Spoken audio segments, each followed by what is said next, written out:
Good evening, members. Good evening, officers. Good evening to members of the public. Please be seated.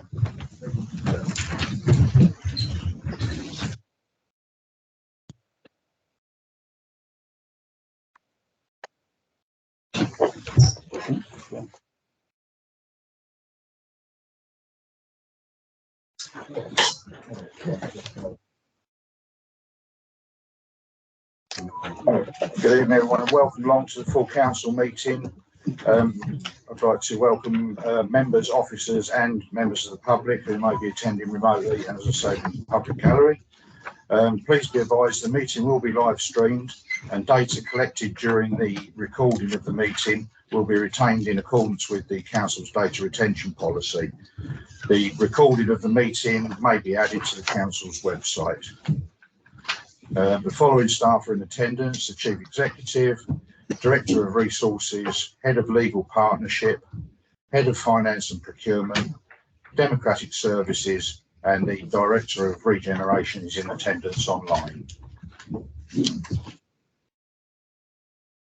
I'd like to draw your attention to the emergency evacuation procedures. There is no scheduled test of the fire alarm, and if the fire alarm does sound, please leave the building quickly using the doors signed as fire escapes, both to my right here and back out in the main foyer.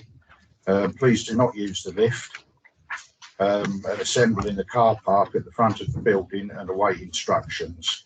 If there is anyone in attendance that might need assistance in evacuating the building, please make themselves known now. Thank you, members. Agenda item 2, apologies for absence. Thank you, Mr. Mayor. We've received apologies from Councillors Carnell, Darby, Hall, Hunt and Woodford. Sorry, Councillor Carnell is here.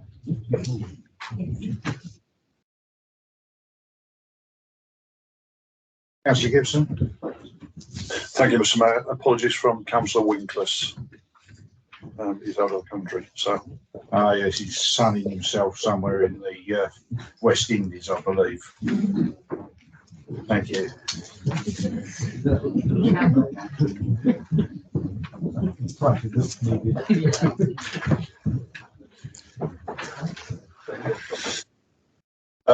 Right, moving on then. Members, we were all shocked and saddened by the sudden death of our comrade, Councillor Cameron Bear, last month. The book of condolences is displayed for members to write their tributes. Without further ado, I would like to invite the leader of the Conservative group, Councillor Horton, to pay his tributes to Councillor Bears. Not looking forward to this. Thank you, Mr. Mayor. On behalf of the Conservative group, and I believe all in this chamber, both staff and councillors from across the political spectrum, I wish to extend our sincere and heartfelt condolences to Cameron's family and friends. Cameron was my friend. We met as members of the class of 15 and we hit it off. We got on really well. We would meet for breakfast or dinner at the Queen Philippa and Tudor Club. He was the authority on where to get a good beer in Swale, and he was on a first name terms with everybody who was in the places that were on that list. Cameron was a pillar of the community. What in times gone by would have been called a village elder, but without the usual requirements of age. He knew what was going on right across the patch and usually knew it first. He worked hard and was there for anyone when they needed help. Pete Neal and I had the honour last October of taking Cameron to the National Awards ceremony where he was on the shortlist for Councillor of the Year. It was a measure of Cameron's dedication that he had to be talked into going, as he had council meetings that day and didn't want to let the community down. Cameron didn't win, but he was highly commended. One of only 3 or 4 highly commended during the entire evening. Effectively, he came second. When it was announced, Cameron shot up out of his chair and bounded up onto the stage, shook hands with everyone and returned to his seat. It was a delightful moment in what was a great day. I will miss him. Thank you. Yeah, Councillor Horton. I'd now like to ask the leader of the council, Councillor Baldock. It's always a sombre occasion when we mark the passing of one of our own. It is even more so when that council was so young. Cameron was just 23, if I remember correctly, when he was first elected to Swale in 2015, and also to his town council at Queenborough. It is a rare thing these days that young people are ready to take on such a role of responsibility and to stick with it through the turmoils of being a local representative. Cameron not only stuck with it, but also became a county councillor, and looking forward, will probably one day have been the leader of this council, possibly even our MP. We often acknowledge the efforts of each other in this chamber, but perhaps the only acknowledgement that really counts is that of the people we represent. The comments and sentiments of the people Cameron represented spoke very clearly on that subject, Mr. Mayor, and our thoughts go out to those who knew and loved him.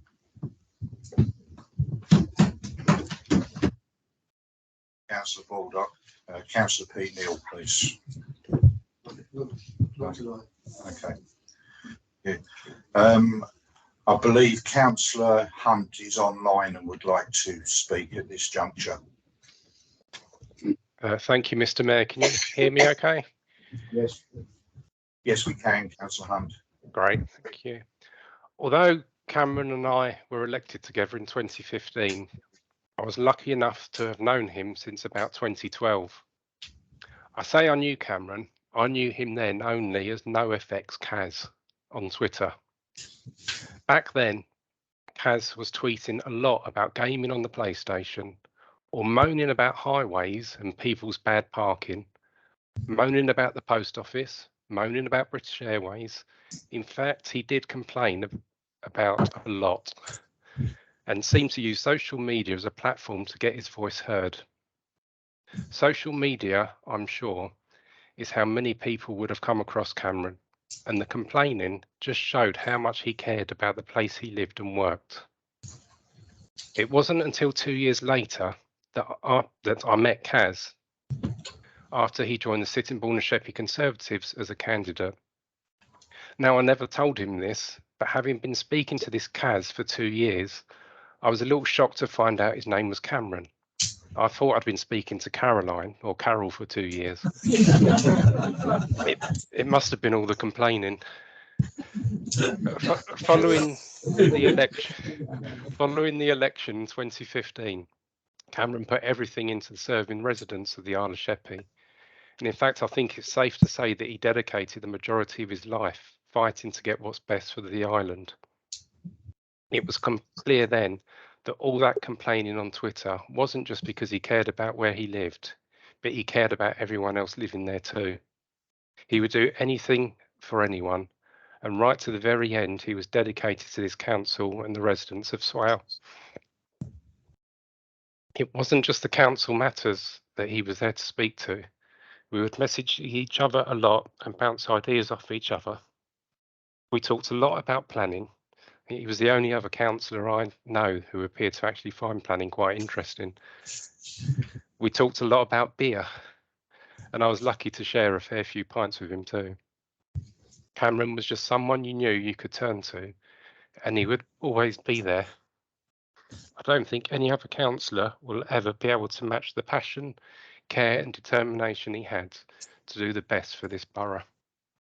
Thank you. Thank you, Councillor Hunt. I'd now like to call Councillor Truelove, please. Thank you, Mr. Mayor. You opened your remarks using the word shock, and I think that's what it was. Mike Baldock rang me on the Friday morning and said what had happened, and I really couldn't believe it. And it is, as Mike says, the sadness of it is that Cameron was so young. We mourn quite a lot of people who don't really seem to be a regular part of the agenda, but mostly we're mourning people who've had a life and they have been able to fulfill themselves to whatever level of achievement they are capable of, but we can recall their whole lives. Whereas here we're having to recall somebody whose best of his life might well have been ahead of him. As Mike said, he was a very promising politician, and I did have quite a high regard for him, politically speaking.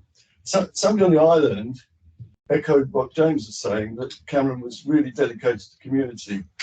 I don't doubt that, but the same person said, and he wasn't interested in party politics. I don't think that rings true, really.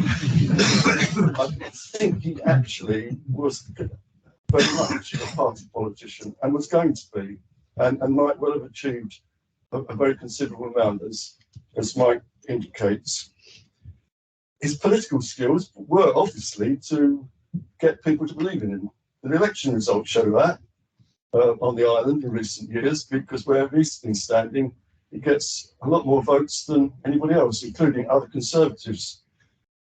He had a fantastic eye for detail, particularly remembering every speech I'd ever made and sending it back to me with nods on. I agree with James. I was honestly very impressed. I mean, I don't come to many planning meetings because, like James, I think they're quite hard work.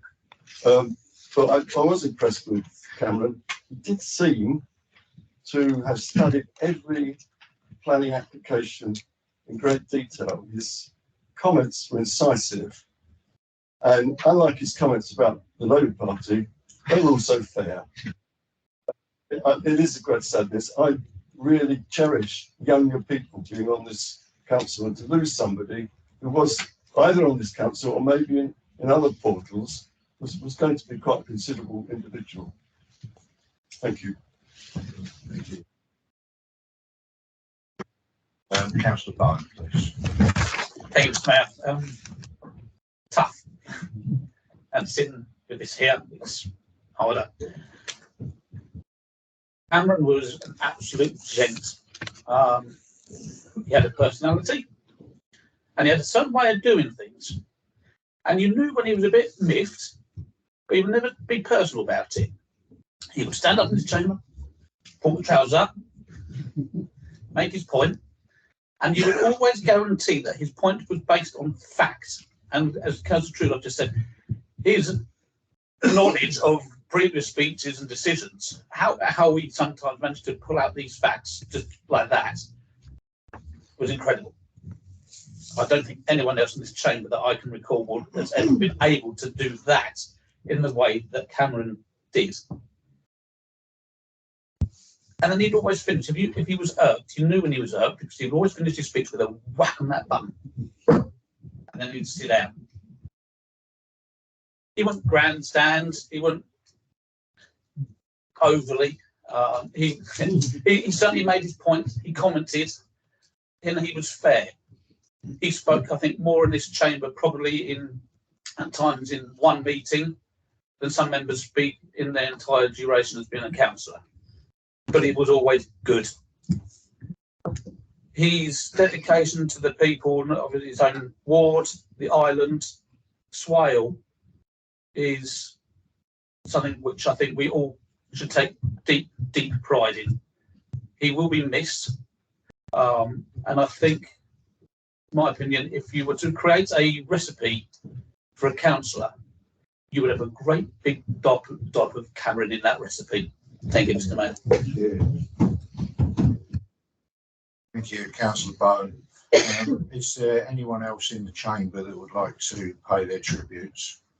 Councillor Martin. Thank you, Mr. Mayor, and my apologies for not informing in advance. It was very tricky, and it is very tricky, regardless of what colour rosette you put on anybody. There is respect in this chamber. There is respect for the way that every bit of member comes in wanting to do the best for their community, and that was clear with Cameron. It was clear from day one that he's a robust force and someone that can get his point across. And actually, sometimes those verbal duels are very enjoyable because of that. And that's something that will be definitely missed. I think we've already had one planning committee without Cameron, and it was noticeable of his absence. There's not going to be a section 5 that goes by where I think anybody that's sat on the committee with him at any point, we're missing I think we missed that voice at our last meeting. It is so much has already been said by the other speakers. It was shocking to lose someone so young, but we have to continue in the vein that has been set of, in my opinion, holding to account when you think that the administration's in the wrong, working together and praising when you think people are in the right. And from what I saw over the last 3.5, nearly 4 years, that's what Cameron was doing. And that was appreciated certainly on these benches, and I'm sure across the borough. You could tell from the way that residents spoke and commented how much he was doing for his local community, and that's all you can ever ask of any councillor from any. He'll be missed as much this side as he will be that side, believe me. I will echo those comments of, you know, our thoughts being with the family and friends at this time. Yeah. I have some words in front of me. Councillor James Hall, who's not in the chamber this evening, has asked if I would read them out. Cameron, you were always a good friend to me. I will genuinely miss hearing your voice on the phone. We always kept in touch and had happy conversations. There is a massive hole left now, both at the council, the community, and in our hearts. Rest in peace, Cameron. You will never be forgotten. Councillor James Hall.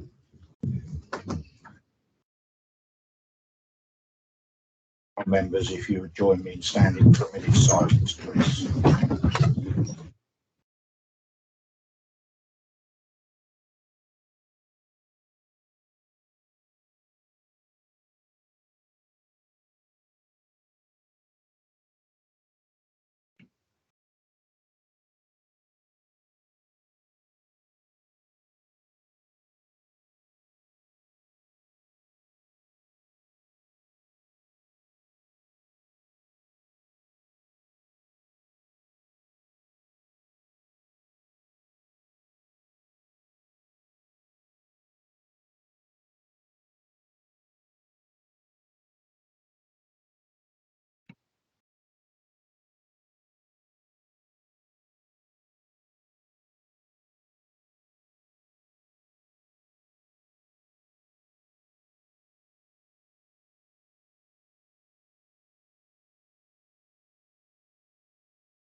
Members, before we proceed to the substantive part of the agenda, I would just like to call for a 3-minute adjournment before we proceed with business.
Thank you, members. Please be seated.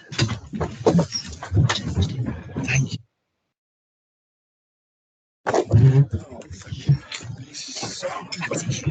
Right. Okay then, so let's crack on with what we're all here for. And I'm sure Cameron would, should he have been here, would have had his fair share to say on this evening's agenda. Agenda item 3, do any members wish to declare any interest? Councillor Border? Yeah, sorry to kick off what I think might be a long meeting with something that's going to cause extra delay, but I have been advised I should declare that I am a member of Borden Parish Council who do currently receive a street lighting grant. Thank you, Councillor Border. Councillor Henderson? Mr. Mayor, I have a declaration of non-pecuniary interest to make in regard to the budget as a trustee of Southampton Swimming Pools, and if it arises financially, chair of the Organ Paddle steering. Thank you, Councillor Henderson. I shall speak and vote on both issues. Okay. Councillor Perkin? I have a non-pecuniary. Oh, sorry. I have a non-pecuniary interest as a chair, as a trustee of the Citizens Advice Swale. Thank you, Councillor Perkin. Councillor Palmer? Again, very similar to Councillor Baldock. I'm a member of Newington Parish Council. We're affected by the lighting grant. Thank you. Councillor Martin? Non-pecuniary interest as a trustee of Havisham Pools. Councillor Pugh? Non-pecuniary interest. I'm a trustee of Swale CBS. Councillor Bonny? Councillor Pugh? Oh, thank you. I'd like to disclose a non-pecuniary interest in 2 items. I'm a director of Rainbow Homes, and also that I'm a member of the Lower Medway Drainage Board. Trustee. Thank you. Thank you, Councillor Bonny. Councillor Sarah Stephen? I'm a trustee of Swale CBS, not interested. Thank you. Councillor Gibson? Thank you, Mr. Mayor. A non-pecuniary, as I'm a trustee of the Citizens Advice Service Swale. Thank you. Councillor Paul Stephen? Thank you. Thank you, Mr. Mayor. Non-pecuniary interest as I am a trustee of the Citizens Advice. Thank you. Thank you, Councillor Stephen. Councillor Jackson? Thank you, Mr. Mayor. Non-pecuniary interest as a trustee of Citizens Advice Swale. Thank you. Councillor Carnell? Member of the Lower Medway Drainage Board. Thank you. Thank you. Councillor McCall? Yeah, I have a non-pecuniary interest. I'm a trustee of Swale CBS. Councillor Horton? Thank you, Mr. Mayor. I have a non-pecuniary interest as a member of Upchurch Parish Council, which has a lighting grant. Thank you. Councillor Marchington? Thank you. I'm also likewise a member of the Lower Medway Drainage Board. Thank you. Councillor Valentine? Pecuniary interest as a trustee of Havisham Pools. Councillor MacDonald? Yeah, I'm a trustee of the Dolphin Sailing Club Museum. Thank you. Councillor Rolls? Yes, I'm a trustee, a member of the Drainage Board and also a director of Swale Media Centre. Thank you. Councillor Palmer again? And as it was going around, I realised I'm also a member of the Lower Drainage Board, so I'm just declaring that. Councillor Martin again, please. I forgot the directorship on Rainbow Homes.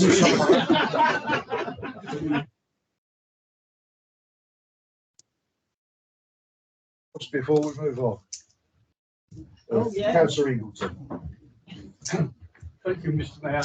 I'm also a member of the Lower Medway Drainage Board. Thank you.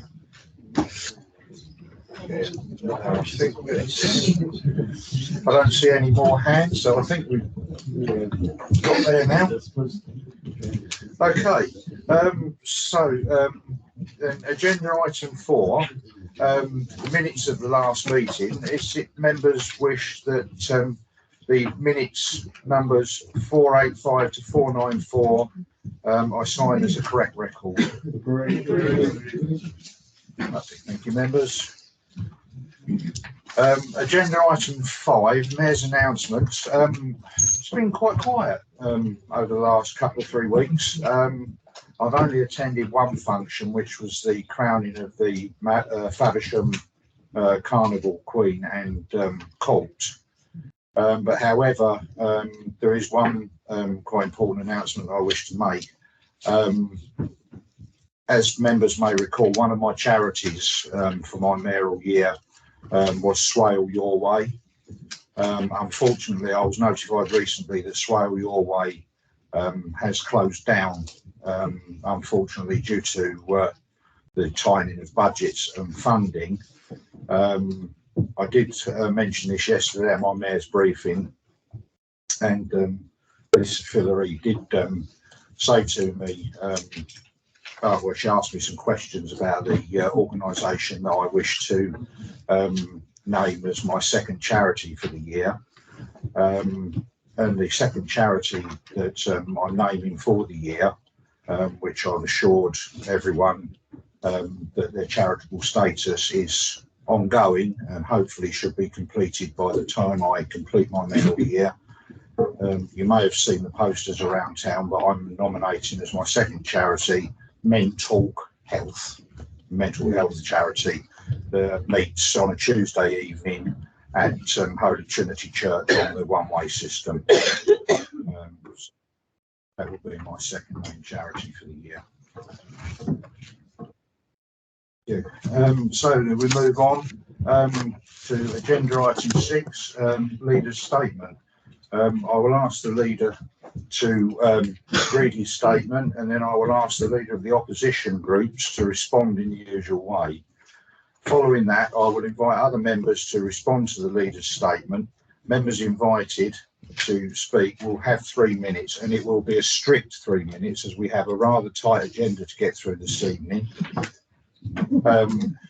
This item has an overall time limit of 30 minutes, and to ensure broad fairness, I will try and invite responses from members of the administration and opposition groups in roughly equal numbers.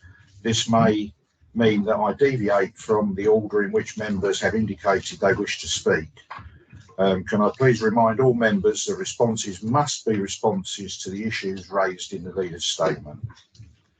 Councillor Baldock, you have 7 minutes. Thank you, Mr. Mayor. So far, I've counted 18 times I need to speak tonight. I was going to make a reference to Blackadder at this point, but taste got the better of me, and I'll just say that I feel a bit like a tentative yo-yo. I fear members will have heard enough of me by the end, so I will keep this short. But what I did want to do was mention the success Swale has had in receiving the £20 million levelling up funding money for Sheerness. I had been made aware of it at our previous meeting, was embargoed from saying anything, which I found really frustrating as I wanted to share the good news with all members. I can now mention it, and I just want to personally pay tribute to all the staff involved, the councillors, our MP Gordon Henderson, who supported our bid, and most importantly of all, the members of the public who got engaged in the process. This holds out the promise of a great investment for the island, a true gem hidden in our midst, which has been overlooked by all tiers of government, national, regional and local for so long. Thank you, Mr. Mayor. Thank you, Councillor Baldock. I'd now like to invite Councillor Horton to respond. Thank you, Mr. Mayor. The challenge was on to be briefer than the leader, and I don't think I'm going to achieve it, but I'm going to try. I'd like to thank the leader for bringing us this news. I'm aware he knew before the last meeting and can imagine his frustration at not being able to share it with us. I want to congratulate all those involved in providing the inspiration, creativity, and above all, leadership for this award. It was a huge team effort, and they all deserve our recognition and thanks.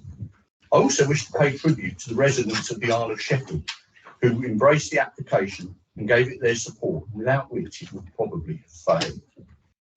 The Sheerness Revival Project will deliver a bold and exciting new future, from the provision of more and better medical services to new courses for young people focused on training, education, and hopefully a pathway to new jobs. This last one perhaps even more important following the withdrawal of Oasis from the Island Secondary School. The list of positive outcomes is long and impressive, and I can't wait to see the work started, a spark of hope for the island and its future. Thank you, Mr. Mayor. Thank you, Councillor Horton. I'd now like to invite other members to give a response, and I have Councillor Truelove first. I just like briefly to share in the excitement really that we were successful with this bid.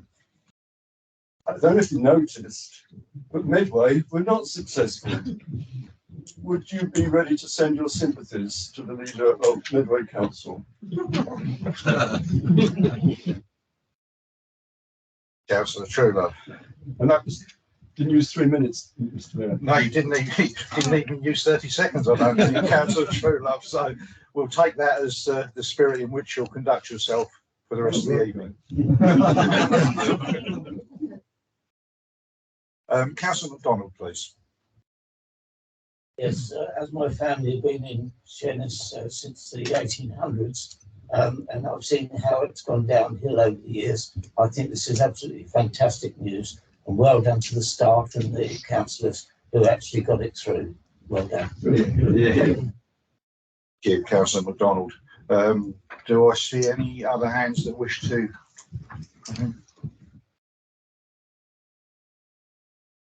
Sure. You don't have to. I'll keep it very, very brief and echo the points made by Councillor Truelove, but also ask that the leader convey the sympathies to Maidstone on their failed bid, which I understood was backed by the MPs that cover Faversham area as well. Thank you, Councillor Martin. Councillor Truelove. Sorry, Councillor. Brain fade. Councillor Baldock, please. Thank you, Mr. Mayor. A little hard to respond to a response that was longer than my speech, but I echo the words of the Leader of the Opposition. I had already expressed my sympathies to Councillor Jarrett from Medway. Next time I see the Leader of Maidstone, I will pass on the sympathies of this council as well. Thank you. Thank you, Councillor Baldock. That brings that agenda item to a swift close. So we move along to agenda item number 7, questions submitted to the by members of the public. I'd like to call for Mr. Speed.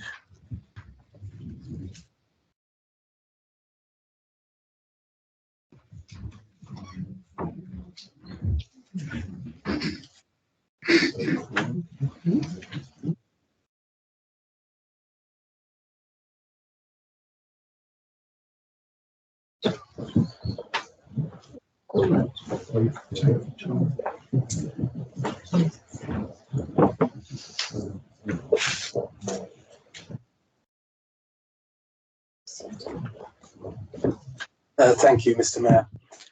Is the leader aware that for some parish councils, street lights account for up to 50% of their budget?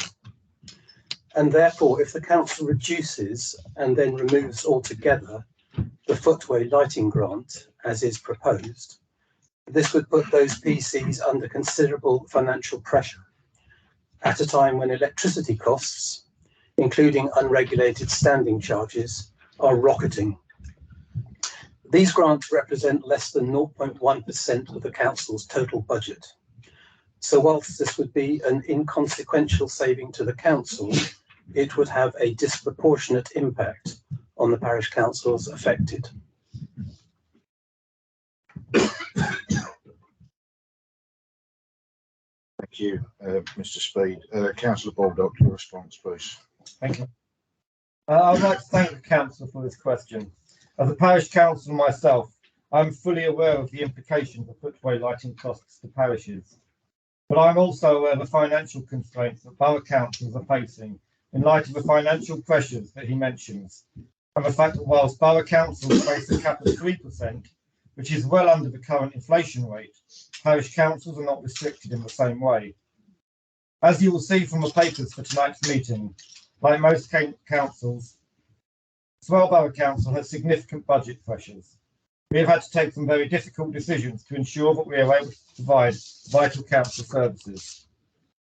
Whilst I agree that the figure itself seems small in the context of Swale's overall budget, if we look at all the items we are having to reduce or cut, each of them in isolation is a small percentage of the budget. But taken as a whole, they add up to the savings we have had to make this year, and which enables us to balance the budget. I opposed this measure last year, as there had been no prior notification to parish councils of this being considered, and no time to amend budgets accordingly. However, another year has passed, and a 50% reduction proposed tonight has been widely anticipated. It is for parish councils to decide whether they wish to provide services for either the borough, or in this case, the street lighting is a KCC issue, Kent County Council do not provide. Indeed, parish councils have many powers available to them should they wish to use them, and I would urge them to start looking at those powers so they can demonstrate to the unparished areas just why having a parish council is such a good thing. Thank you, Councillor Baldock. Mr. Speed, do you have a supplementary question? Yes, I do, Mr. Mayor. Thank you. I thank the leader for his response. I wonder if you could explain why 16 parish councils in Swale have to pay for their footway lighting costs, whereas for all the others, the costs are paid in full, either by KCC or this council. This is very unfair on those 16 parishes. In my parish, for example, the grant at its current level only funds 1/3 of the cost. We have to pay the other 2/3. If the grant is halved, it would fund just 17% of the cost, and that's before the costs go up, of course. Whereas the majority of parish councils are subsidised to the tune of 100%. This also means that our parishioners are double taxed, as they not only contribute to the rural lighting costs through the council, the parish council precept, but they also contribute to urban lighting as part of their council tax. Thank you, Mr. Speed. Councillor Baldock. Yeah, thank you, Mr. Mayor. The council asks a very good question. When this was first mentioned many years ago, tried to do a bit of digging as to why, as I said earlier, I remember a parish council with street lighting. We tried to find out why it was that parish councils had these street lights, and we couldn't really find a definitive answer. It seems that in the past, parish councils have chosen to have street lighting. I don't know if that's the case in every example. I know there are some parishes where some of the street lighting seems a little more recent. But it is a very good question, and it's one that I would love to know the answer to. And I apologise, I can't give you that answer tonight. On double taxation, Swale don't really provide street lighting.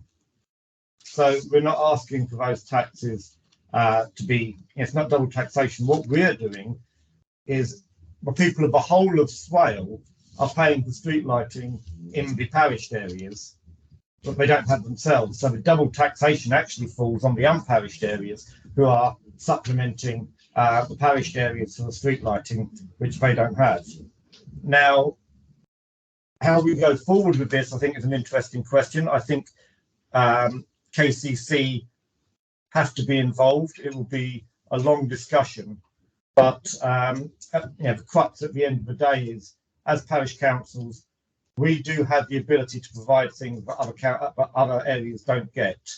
How we've ended up in the position we're in, I don't know, but I think the going forward decision is, do we want to continue to provide to our parishioners, and I'm speaking as a parish councillor here, do we continue to provide to our parishioners services that the county and the borough don't.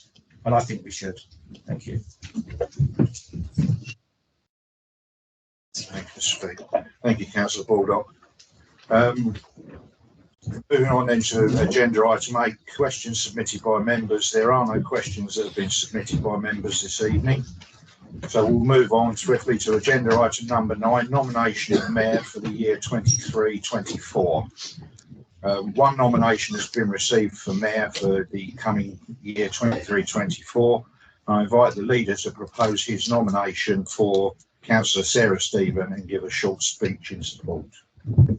Thank you, Mr. Mayor. I'd like to nominate Councillor Sarah Stephen. I think we all know the wonderful work she does for charities and the enthusiasm and the energy she puts into that work. One could say she's quite well trained for the role. 2 years as the mayor's consort and a year as deputy mayor. What she's going to do after a year of mayordom, I don't know. But I think she will make an excellent mayor, and I'm more than happy to nominate her. Thank you.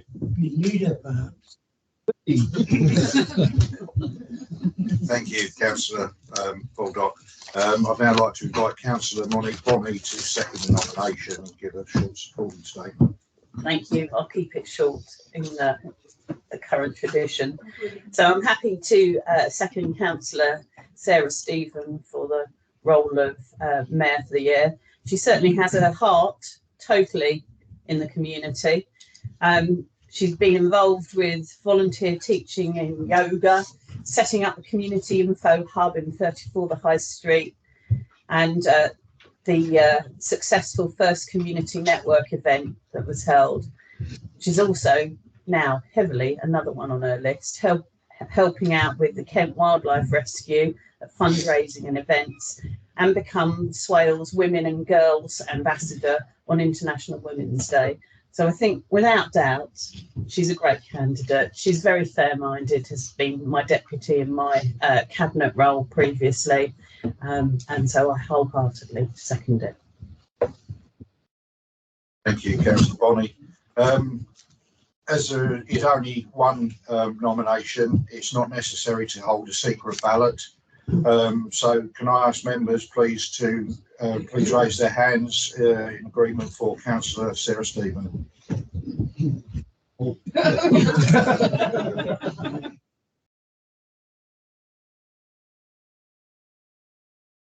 That is carried. Congratulations, Sarah.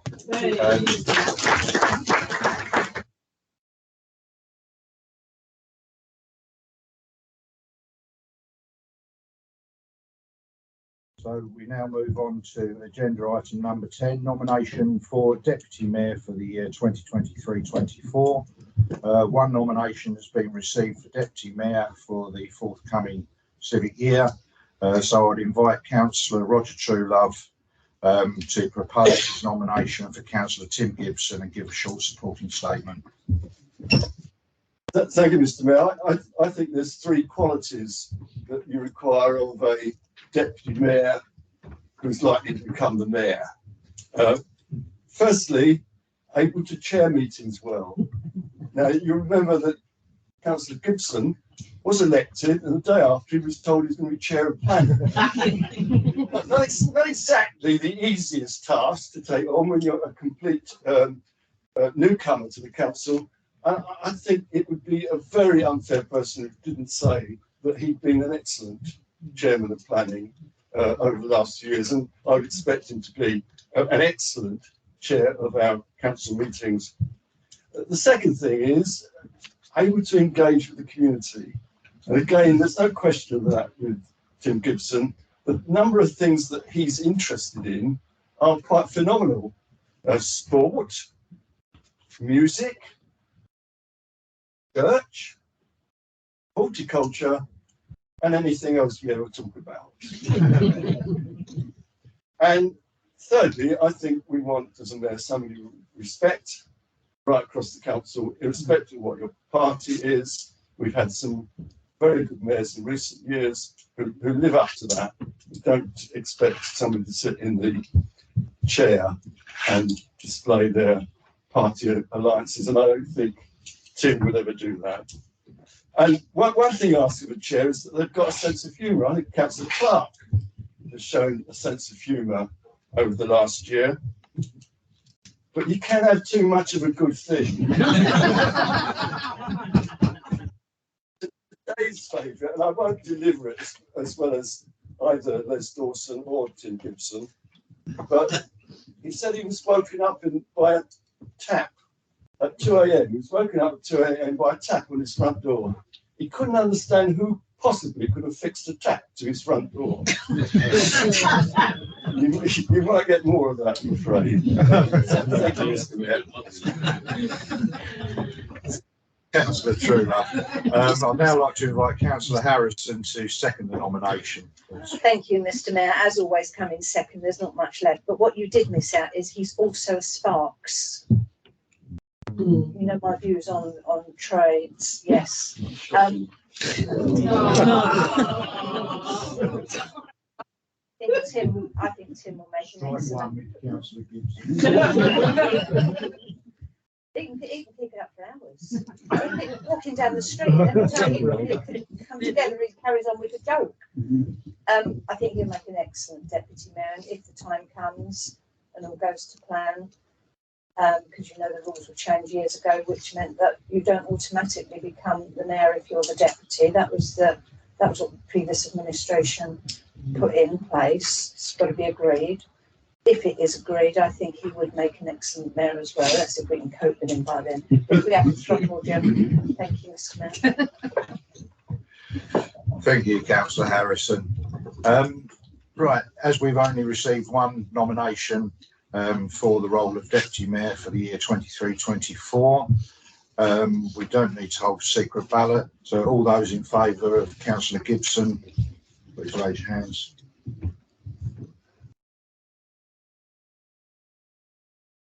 Carried. Congratulations, Councillor Gibson.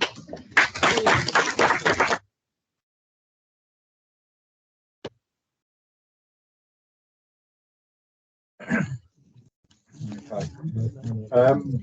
Following on from that, we will move straight on. I was going to, if that had taken any longer with the mayor's statement, etc., I was going to call for a 5-minute adjournment, but I'll save that adjournment for slightly later on in the proceedings, as we've got through those quite quickly. So, agenda item 11, final budget and medium-term financial plan, including fees and charges. So I would like to invite Councillor Baldock, leader, to speak and propose the recommendations.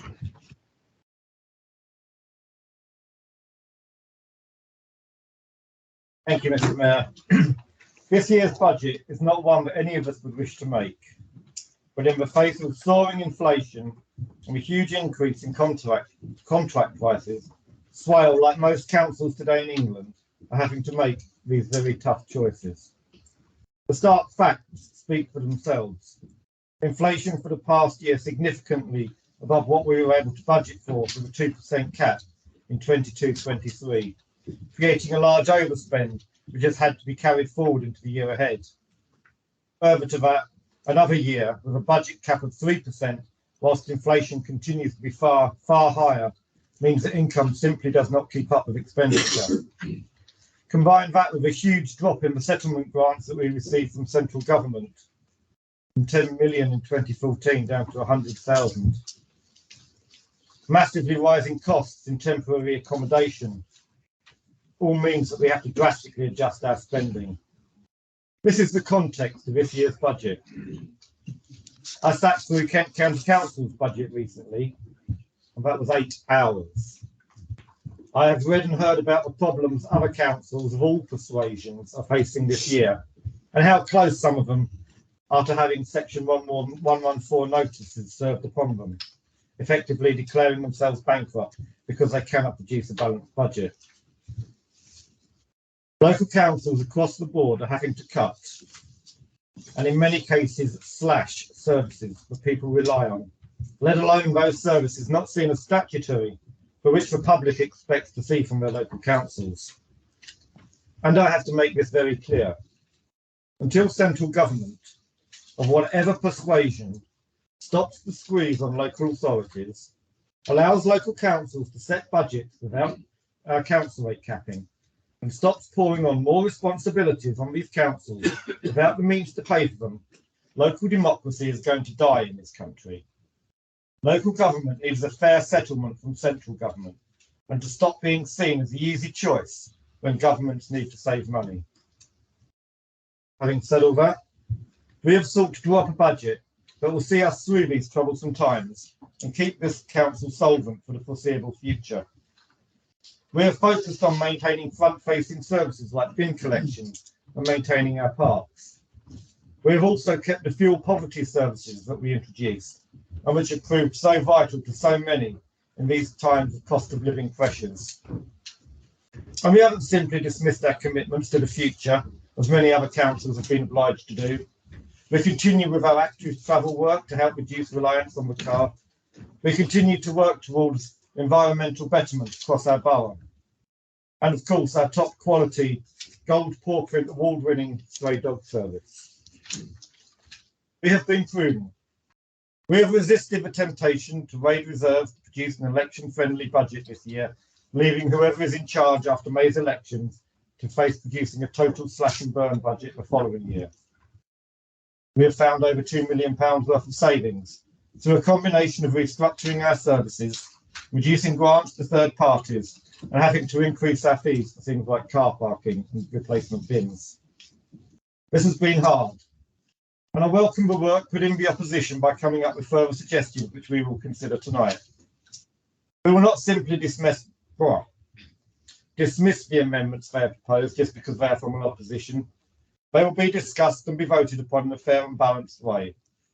By respecting our differences across the political divides, as we do in the coalition, we can ensure that this council, by working together, comes through this tough period and continues to deliver for all the people of Swale.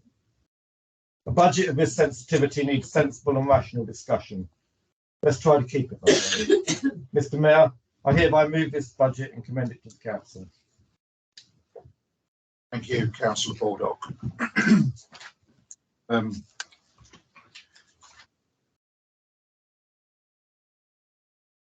I'd now like to call on Councillor Bonney as Deputy Leader to second the recommendation.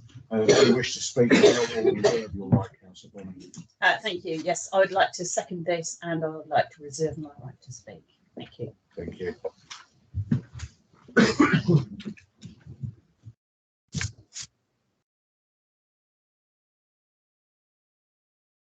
Following on from that, then we have 11 amendments have been received, circulated to members, published on the council's website.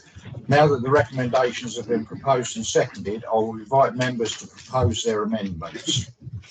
So we move on to amendment number 1, parking fees, and I'd like to invite Councillor Henderson to propose the first amendment. Thank you, Mr. Mayor. I hope I don't need to read the whole amendment out. I'll just take time. But the proposal is to increase parking charges by 20p rather than 10p, and to use the majority of the money raised from that to retain the grant to Faversham Pools at £100,000 and to maintain the Citizens Advice grant by increasing by £30,000.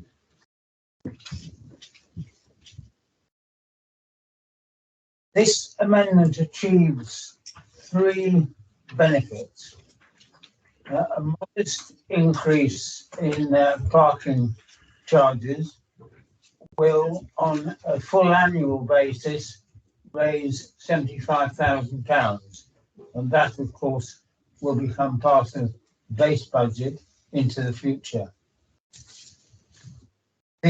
Secondly, the Citizens Advice is a really vital service to some of the most deprived people in Swale. Demands on the service are increasing year on year.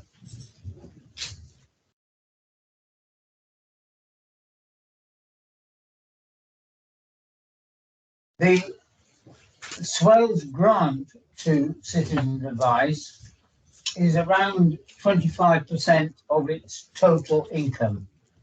And Citizens Advice use this grant and need to use this grant to generate further income from other sources. The income is sorely needed, not particularly by Citizens Advice, but by them working on behalf of members of the community.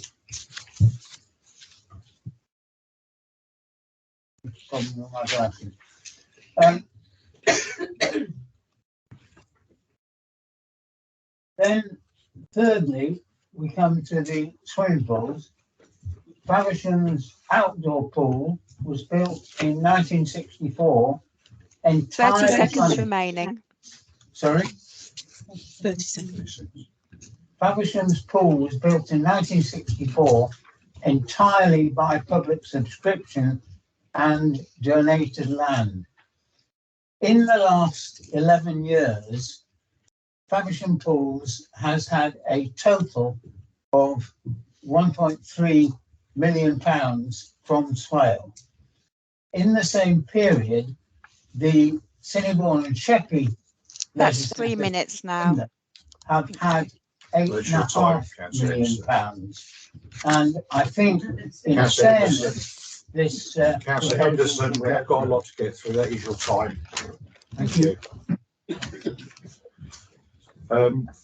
Councillor Thomas, to second the amendment. Do you wish to speak now or reserve your right? Thank you, Mr. Mayor. I second this amendment, but I'd like to reserve my right to speak. Thank you. Thank you, Councillor Thomas.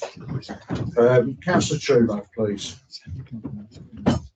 Yes, Mr. Mayor. First thing I'd like to do, I think I'd like to congratulate the Liberal Democrats for sticking with this issue. Both of the areas that I mentioned are really important, and they are important to this council and their administration. We are trying to promote a healthy living, and making it more difficult for a swimming pool to run is not doing that. We are pledged to help those in need, and undoubtedly Citizens Advice does that. But the reality is, as the leader said, we are in an extremely constrained financial situation with inflation over 10% and the government giving the assumption that we can have an uplift of 3%. That just isn't very realistic. We have to provide our statutory services. We have a number of other services to provide, and we are also losing staff and placing limits on staff pay. Those things have to be counted in terms of there's what we do and what we ought to do and what we help others outside do. In this case, it's very difficult to sustain the level of expenditure at the level that it was. But we're not taking it away altogether. However, these are very important issues. And as the leader said, we are very prone, and certainly the Labour Group is, and I think the whole coalition is, to listen to other ideas. There's an amendment coming up later on the agenda that could possibly provide funding for Citizens Advice and for CVS, what we might call the Hampshire proposal. And if we get to that point, I think the Labour Group would be minded to support if that funding was agreed by the council. Thank you, Mr. Mayor. Thank you, Councillor Truelove.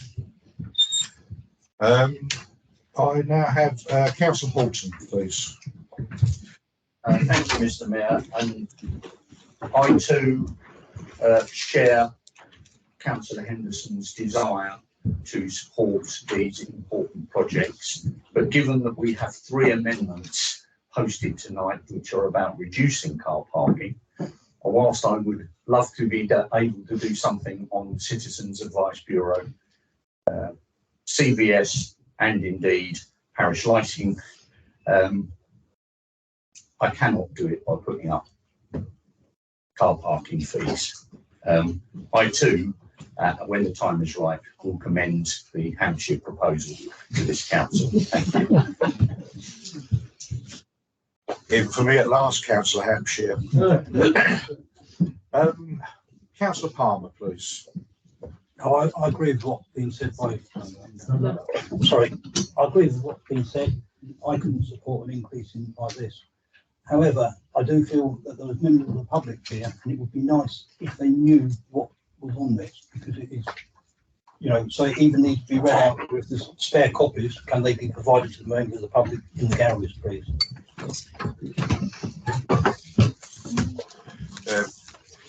Thank you, Councillor Palmer. Councillor Simmons, please. Thank you, Mr. Mayor. Very briefly, this proposed hike in parking charges will damage town centre footfall throughout the borough, and not only in Faversham. How can members of the administration support this when for years in opposition they call for free parking? Whilst wishing to support both Faversham Pools and CAV, I cannot support this motion, this amendment, by doing that, providing that support in this way. Thank you, Mr. Mayor. Thank you, Councillor Simmons. Councillor Gibson, please. I'd just like to echo what Councillor Truelove and Councillor Horton have said. I did declare a non-pecuniary interest as a trustee of the Citizens Advice Service. I'd be absolutely delighted and thrilled to take in money from anywhere to support those most vulnerable out there in our community. They're doing a fantastic job, as we all know, but I too will be perhaps looking more forward to the Kent Hampshire proposal later on in the amendments. Thank you. Thank you, Councillor Gibson. Councillor Bowen, please. Thank you, Mr. Mayor. A point of clarification, please, if I may, on the actual wording of the motion. I don't want to assume, as we said earlier, it says about proposing increased parking charges by 20 pence rather than the 10p. There's only one parking charge, and that's actually 10p. I presume it's being suggested for the 1 hour parking fee, but it doesn't say that. So I'd like some clarification on that. Thank you. Thank you, Councillor Bowen. As you know, Councillor Thomas has reserved his right, and Councillor Henderson will have the chance to sum up, so hopefully they can clarify that at that point. Councillor Martin, please. Thank you, Mr. Mayor. I think what we have to look at, members will recall the news article from the KM a few months back, which pointed out the difference in how much councils across Kent make from their parking charges. Members may recall that Swale made a loss over the 5-year period of £200,000, whilst other councils made £7+ million. How terrible. Swale has the lowest parking charges in the whole of Kent by a long, long way. We have seen, when we've looked into what happens when you offer free parking at Christmas, that it doesn't generate additional footfall. This council has passed a motion declaring a climate and ecological emergency. We have said that we want to stop people driving their cars so often. So it makes sense to look at parking charges as a potential method to balance the books when needed and to discourage the behaviours which we have said we wish to discourage, i.e. driving into the town centres. It also enables us to continue to support organisations which, without that support, may find it difficult to continue to provide the services that they do across the borough, particularly Citizens Advice, which we all get a report through saying how many cases they've dealt with in our ward over a 3-month period. And increasingly, I don't know about other members, I'm certainly seeing more and more on there about my house is at risk, my private rental has gone up by so much, I'm being asked to go because I can no longer say that I can afford it, etc., etc. Can I have a referral to the food bank? we're seeing it more and more. The support for citizens' advice is desperately needed, and I'm sure one way or another tonight funding will be found. Faversham Pools, on the other hand, this is the only proposal to maintain, and I am aware that without maintaining that funding, questions will have to be asked as to whether or not the pools can continue to open for the lengths of time that it currently does, and whether or not other things will have to be done, which is a worrying prospect to lose the independent Faversham Pools potentially in the medium term. It's a sensible proposal, it's a balanced proposal, it's not one that's made easily. No one ever wants to raise parking charges, believe me. That's certainly not this close to an election either. And let's not play the game. 30 seconds But remaining. It is a proposal that we felt made sense. It matches with the priorities in the corporate plan, and as such, that's why we've put it forward. Thank you, Councillor Martin. I need to correct a statement that I made. Councillor Henderson will not have a chance to sum up at the end. I don't see any more hands up at the moment, so I therefore come to Councillor Thomas to second the motion to speak now, and maybe you can clarify the point that Councillor Bowen made.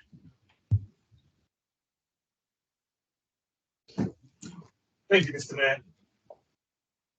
Just to clarify Councillor Bowen's question, we're proposing a doubling of the increase of car charges. I hope that's clear. The budget challenges that this council faces are a direct consequence of poor economic and management by Conservative central government. Swale residents expect us to set a balanced budget that financially supports services that the most vulnerable and deprived across our borough rely upon. And that's what this amendment sets out to do. Nobody wants to increase parking charges, but how else do we raise funds to support the services that the most vulnerable and deprived rely upon? Certainly not by robbing Peter to pay Paul, as some of the other budget amendments suggest. So noting paragraph 2.7 of the medium-term financial strategy, I reference our corporate priority themes set out on page 33. Now, this amendment seeks to further support priority theme 3 of our corporate priorities, tackling deprivation and creating equal opportunities for everyone, by providing full support to both Swale Citizens Advice Service and the pools in the eastern area of our borough, notably Faversham.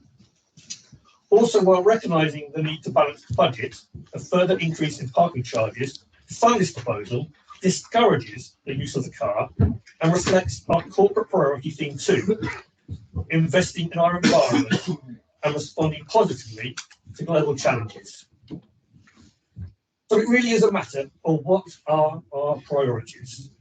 Is tackling deprivation and creating equal opportunities for everyone still our third corporate priority? And will we continue to fully support, through the Swale Citizens Advice Service, those most needy of our residents? And are we really committed to creating equal opportunities for everyone, no matter where they live in our borough? Or will we cut pools funding to the eastern area of the borough, whilst continuing to fully fund leisure facilities elsewhere in the borough? If you still believe that our corporate priority themes are correct, then I urge you to support this amendment. Thank you, Mr. Mayor. Thank you, Councillor Thomas. In accordance with procedure rule 1.1.14.3, the section 151 officer has advised the following. This amendment, if agreed, would require a further off-street parking places order on the proposed increase to parking fees. The estimate for the additional income is based on the assumption for the existing 10 pence proposed increase, and this would be a permanent change to the base budget, which would cover the costs of the proposed grant payments or reduce the forecast budget gap. We've already had the debate, so I'd now like to call on Councillor Baldock as the proposer of the original motion, whether he wishes to exercise his right of reply.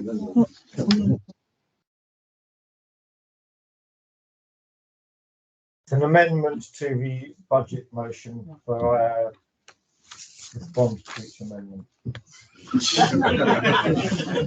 16 to go. And I get a chance to respond to this amendment. I think it's a well thought out amendment. I welcome what the Liberal Democrats have done in drawing our attention back again to the Citizens Advice Bureau, or as they are now. I think secret might be a bit out the bag, but we plan to look favourably towards another motion. So I'll say it's another motion, but we might be looking favourably at. I think they have, they've made a good case. I think it's wrong to accuse them of opposing parking charges. You have to remember the Lib Dems weren't here when the other body was in power. So that is a false accusation to make against them. It's a good proposal. It was well thought out. I just think that the increase in the parking charges is a step too far at this point, and that's why I think we have to, sadly, but understanding why we have to reject this amendment. Thank you. Thank you, Councillor Baldock. There will now be a recorded vote on the amendment, and I'll ask each member in physical attendance to state their vote. Councillor Baldock. Against. Councillor Bonney. Against. Councillor Bowen. Against. Councillor Cornell. Against. Councillor Roger Clark. Against. Myself against. Councillor Steve Davey. Against. Councillor Dendor. Against. Councillor Eakin. Against. Councillor Fell. Against. Councillor Gibson. Against. Councillor Gould. For. Councillor Ann Hampshire. Against. Councillor Nicholas Hampshire. Against. Councillor Harrison. Against. Councillor Henderson. Councillor Horton. Against. Councillor Ingleton. Against. Councillor Jackson. Against.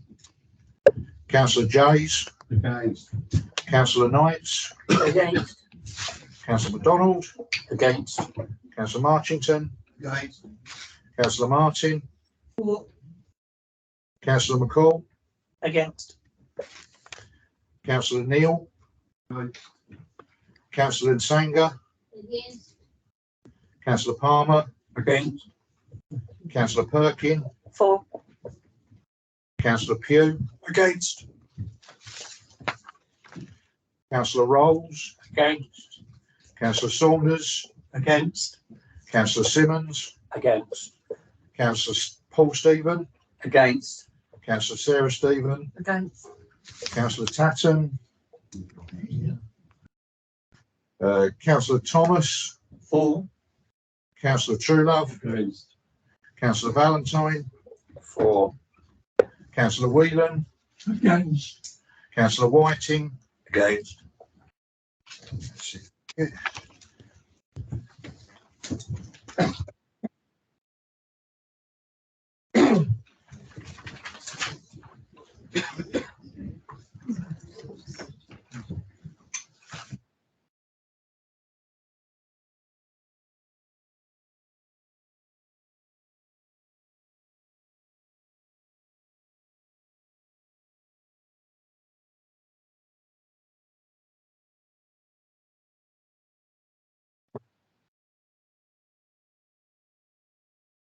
All right, members, so the result of amendment number 1 is that the amendment falls by 34 votes to 6.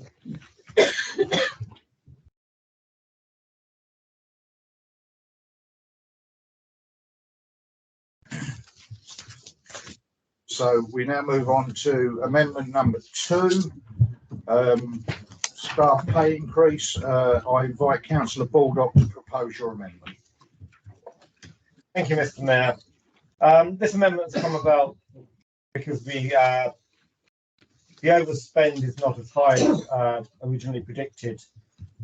So we feel that given the ongoing cost of living crisis and the marvellous work of our staff, a £1,000 one-off payment, as outlined in the amendment, goes some way to acknowledging the work of our staff and all the efforts that they have put in over the past few years. I know that the seconder is going to say some nice things, so I won't say them. Thank you, Councillor Baldock. We now call on Councillor Sarah Stephen to second the amendment. Do you wish to speak now or reserve your right? Thank you, Mr. Mayor. I would wish to speak now, yes. Thank you. Okay. I'm very happy to second this amendment. I feel that we should take this opportunity now, as we are currently in the position of having a reduced overspend forecast, and use these extra funds from the contingency reserves to reward our lower paid staff with this one-off payment. This is in recognition for all their hard work during this administration, and especially through the COVID pandemic and recovery period since. This comes at a time when we are in a major cost of living crisis, and we hope this extra money will go towards helping them meet ever increasing day-to-day living costs. Our staff are an amazing asset to this council, often working above and beyond their roles due to short staffing and often working extra hours to meet targets. We therefore want to show how much they are really appreciated by us all in such a lovely practical way to say thank you to them.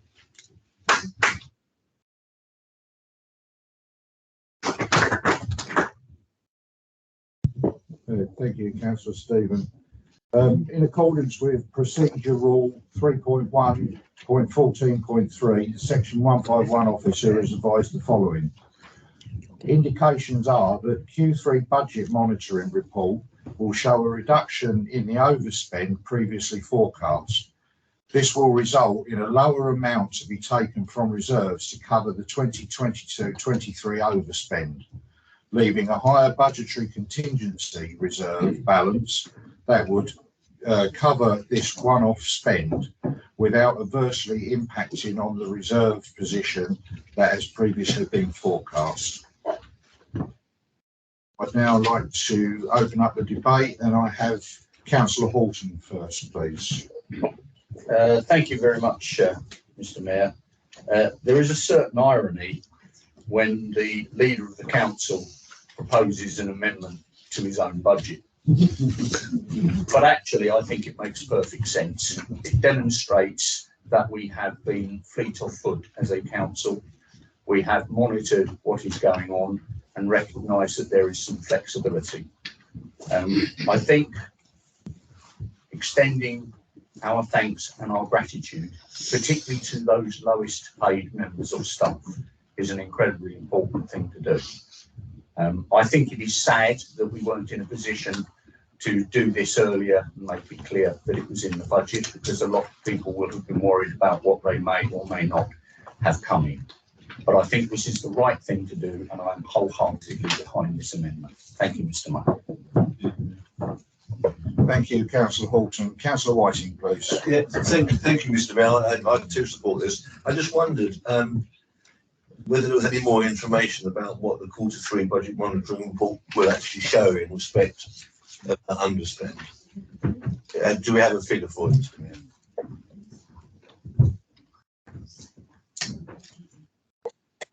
The proposer will clarify that for you, Councillor Whiting. Thank you.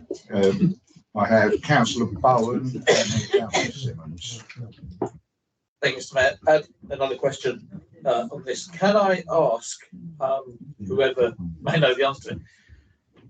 I fully support this, but is there a chance that if £1,000 increment, if you're on the top of grade 5, could potentially put those who are in grade 6 to be earning less? And in which case, if that does occur, we make sure that those in grade 6 who may be earning less than the top of grade 5 would actually be on the same equivalent money. Please, just point of clarification, but support this. Thank you.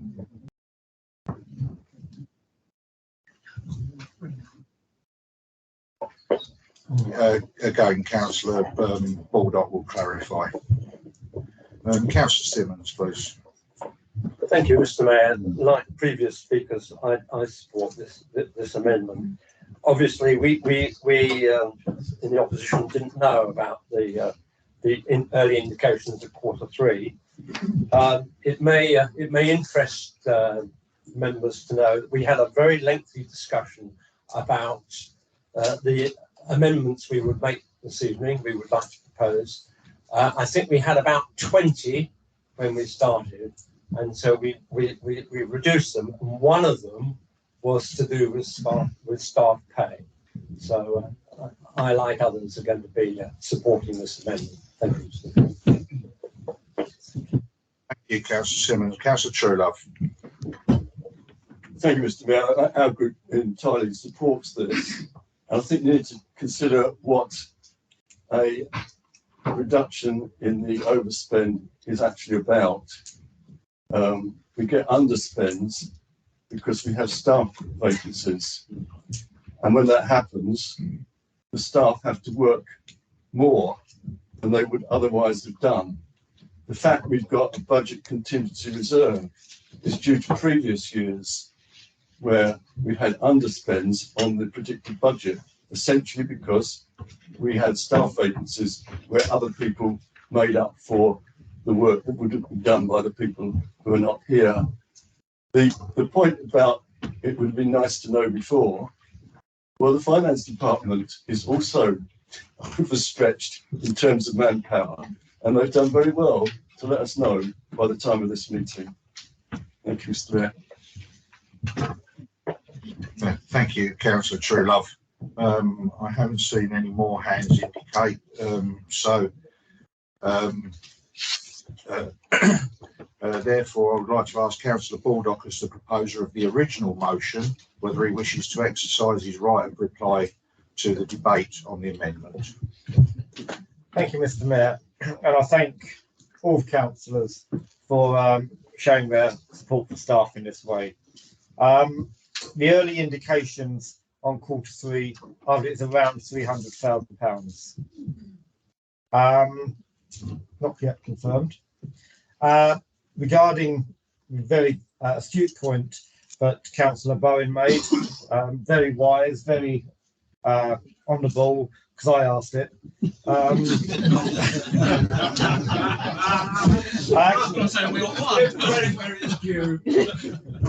When I actually proposed the motion, I said I proposed at 30,000. I said if anybody earns between 30 and 31, can we taper it down? But our current grading is conveniently of such that that doesn't occur. But thank you for asking. Thank you, sir. Right, thank you, Councillor Baldock. Right, there will now be a recorded vote on amendment number 2, and I will ask each member in physical attendance to state their vote, please. Councillor Baldock. For. Councillor Bonney. For. Councillor Bowen. For. Councillor Carnell. For. Councillor Roger Clark. For. Myself, for. Councillor Davey. For. Councillor Dendor. For. Councillor Eakin. For. Councillor Fell. For. Councillor Gibson. For. Councillor Gould. For. Councillor Anne Hampshire. For. Councillor Nicholas Hampshire. For.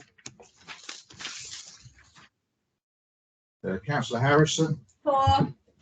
Councillor Henderson. For. Councillor Horton. For. Councillor Ingleton. For. Councillor Jackson. For. Councillor Jays. For. Councillor Knights. For. Councillor MacDonald. For. Councillor Marchington. For. Councillor Martin. For. Councillor McCall. For. Councillor Neal. For. Councillor Nsanga. For. Councillor Palmer. For. Councillor Perkin. For. Councillor Pugh. For. Councillor Rolls. For. Councillor Saunders. For. Councillor Simmons. For. Councillor Paul Stephen. For. Councillor Sarah Stephen. For. Councillor Eddie Thomas. For. Councillor Truelove. For. Councillor Valentine. For. Councillor Whelan. For. Councillor Whiting. For. So that is carried unanimously. Thank you, members.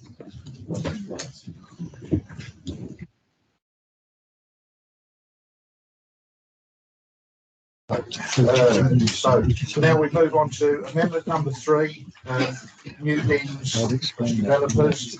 I invite Councillor Simmons to propose your amendment. Thank you very much, Mr. Mayor. This amendment is a very marginal increase in developer contributions when put against the large profits that developers make. And it will be quite straightforward to insist that council supplied bins are used. Existing residents appear to receive little benefit from new build properties. Yes, there are some swell households moving into larger properties and some downsizing, but anecdotal evidence is that most new builds are occupied by out-of-borough households. The revenue raised with this amendment would support existing residents by maintaining the parish lighting grant and not increasing the charge for brown bin garden waste bins. I beg to move the amendment. You, Councillor Simmons. Sorry, thank you, Councillor Simmons. I'd now like to invite Councillor Marchington to second the amendment. Point of order, please. If you wish to.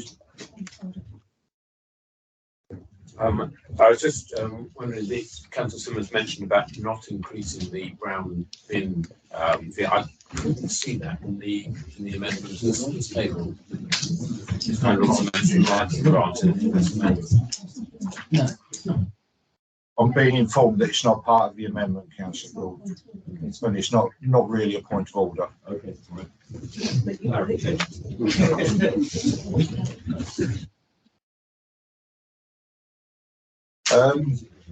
Okay, so again, Councillor Marchington to second. Do you wish to speak now or reserve your rights? Thank you, Mayor. I second the motion and I will speak now just because it's only a very short issue. Thank you. New builds are the only thing where anyone's making any profits in at the moment. One thing I can guarantee that new estate is actually making profits. That's why they're there. They wouldn't be there for any other reason. We eventually get our share in 106 agreements, but of course, all new builds cost this council an awful lot of money in the setting up and all the planning and bits and pieces. It's not necessarily income to us. So the increase in the cost of the bins that they buy in the first place gives us the money to buy them outright and incurring costs around that without putting greater pressure on existing costs that we've got. Thank you. Thank you, Councillor Marchington. In accordance with Procedure Rule 3.1.14.3, the Section 15 officer has advised the following. This amendment has been based on the forecast of bins required for new build properties.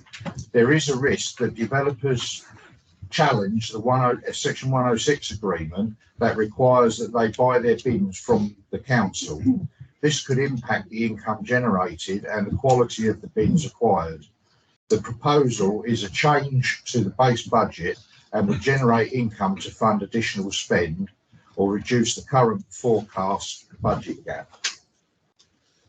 I'd like to open up the debate to members. Councillor Truelove.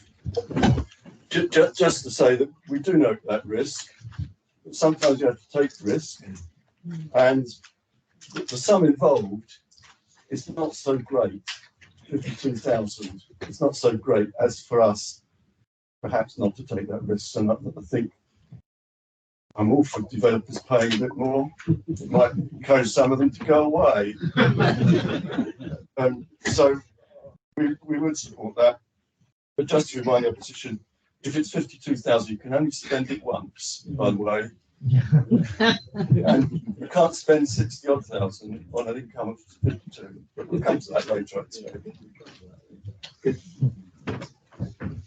Councillor Horton, please. Thank you very much, and thank you, Councillor Truelove, for reminding us that we've only got one pot of money.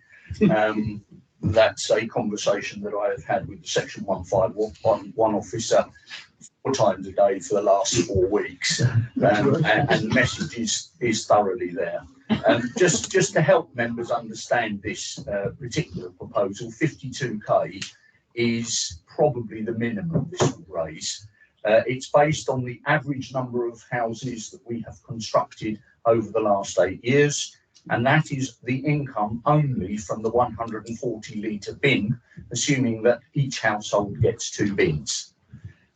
There is income potentially from the 180, the 240 and the 1,000 litre bin, which I assume goes with flats or something like that. And even the little kitchen caddy generates a fiver. So I think this is a very conservative estimate of the amount of money that this will bring in. But we do understand the requirements to meet the balanced budget, and we don't want to be over optimistic or indeed neglect the risk that is present with this one. What I would say in closing is I do not believe there has been a single house transaction which has failed because the person buying the house wouldn't pay 38 quid extra. Thank you. Yes. Thank you, Councillor. Councillor McDonald. Yeah, I'm coming quickly as an ex-developer. But there's huge profits being made at the moment out of the increased value of the land from agriculture to residential, and I don't see any problem at all. And I think it's justified in making sure that these developers actually pay their whack. Thank you, Councillor McDonald. I would like to ask Councillor Baldock, as the proposer of the original motion, whether he wishes to exercise his right and right the aid of the amendment. You don't have to.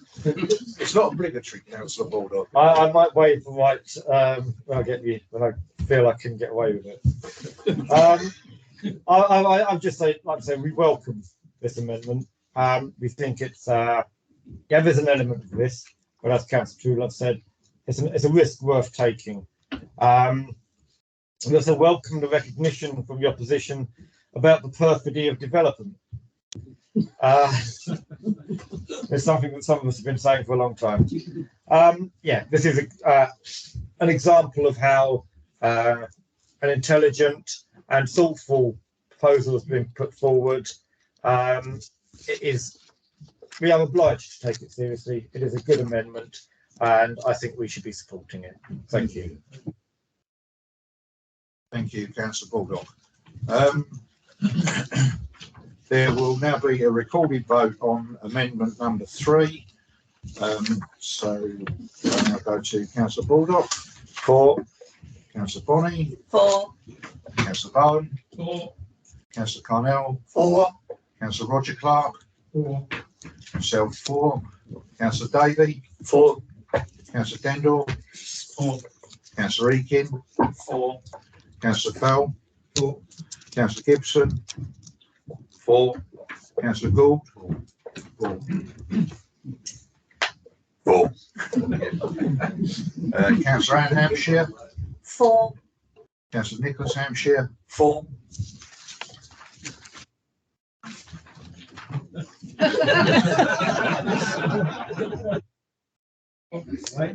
Give me a chance. You've got to turn me paper over. Councillor Harrison, please. Thank you. You only get one, don't be greedy. Councillor Henderson. 4. Councillor Horton. 4. Councillor Ingleton. 4. Councillor Jackson. 4. Councillor Jays. 4. Councillor Knights. 4. Councillor McDonald. 4. Councillor Marchington. 4. Councillor Martin. 4. Councillor McCall.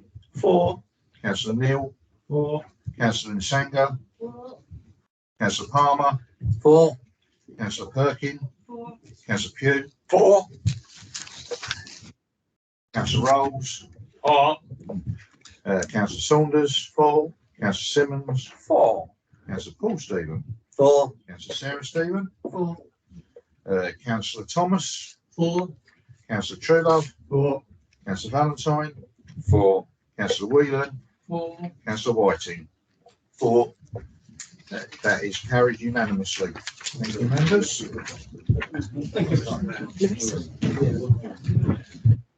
We now move swiftly on to amendment number 4, parish lighting grant.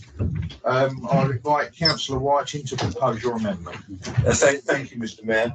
And I propose the amendment as written in the papers. And the proposal is, as I say, to maintain the parish lighting grant for the forthcoming year. As we've heard, the proposed cut is less than 0.1% of this council's budget. That's less than 1/10 of 1% of the total council spend, which can easily be covered next year and beyond by the increase in the cost of the bins to developers we've just agreed. I think the proposal has galvanised opinion amongst our parish councils. Not one has written to me saying it's a good idea. However, Mr. Mayor, I refer members to the submission we heard earlier from the chairman of the Institute with Kingsdown Parish Council, which I believe is more typical of our parish council views. Parish councils help keep our villages safe by providing hundreds of street and footway lights. And for many parishes, street lighting accounts for a very large proportion of their parish budget. In the case of Linstead with Kingsdown, it's 47% of their budget. On the question of the double whammy, which the leader raised earlier, it is a double whammy for our parishes. They're paying twice. They pay, residents in our parishes pay KCC for our urban street lights, and they pay secondly for their own rural lighting, to which the rest of us contribute nothing other than this very small subsidy, which the administration is proposing to do away with. The total cost of covering grants to all parishes in the borough is, as I've said, Mr. Mayor, less than 0.1% of our annual budget. That's nothing more than a rounding error on our books. But for many parishes, it may mean turning the lights off, making our rural communities less safe, particularly on those sections of country lanes where there is no footpath for pedestrians. Mr. Mayor, the proposed cut is unnecessary, simply not fair, and may have serious community safety implications. Mr. Mayor, I urge members to support the amendment. It's affordable and it makes sense. Thank you, Mr. Mayor. Thank you, Councillor Whiting. I'd now like to ask Councillor Bowen to second the amendment and ask if you wish to speak now, reserve your right. Thank you, Mr. Mayor. I second the motion, reserve my right. Thank you.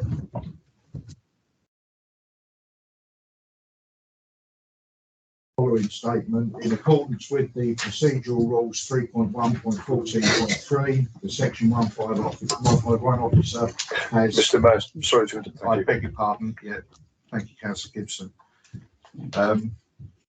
Has advised the following: the implications of maintaining the parish lighting grant for 23-24 would be an increase in the budget gap of 18.5k. The use of additional income generated from the increased charges to developers for new build bins would cover the cost of this proposal within the base budget. The use of the Housing and Commercial Growth Business Rate Fund, Rainbow Homes, to fund the proposal for 23-24 is a one-off solution only.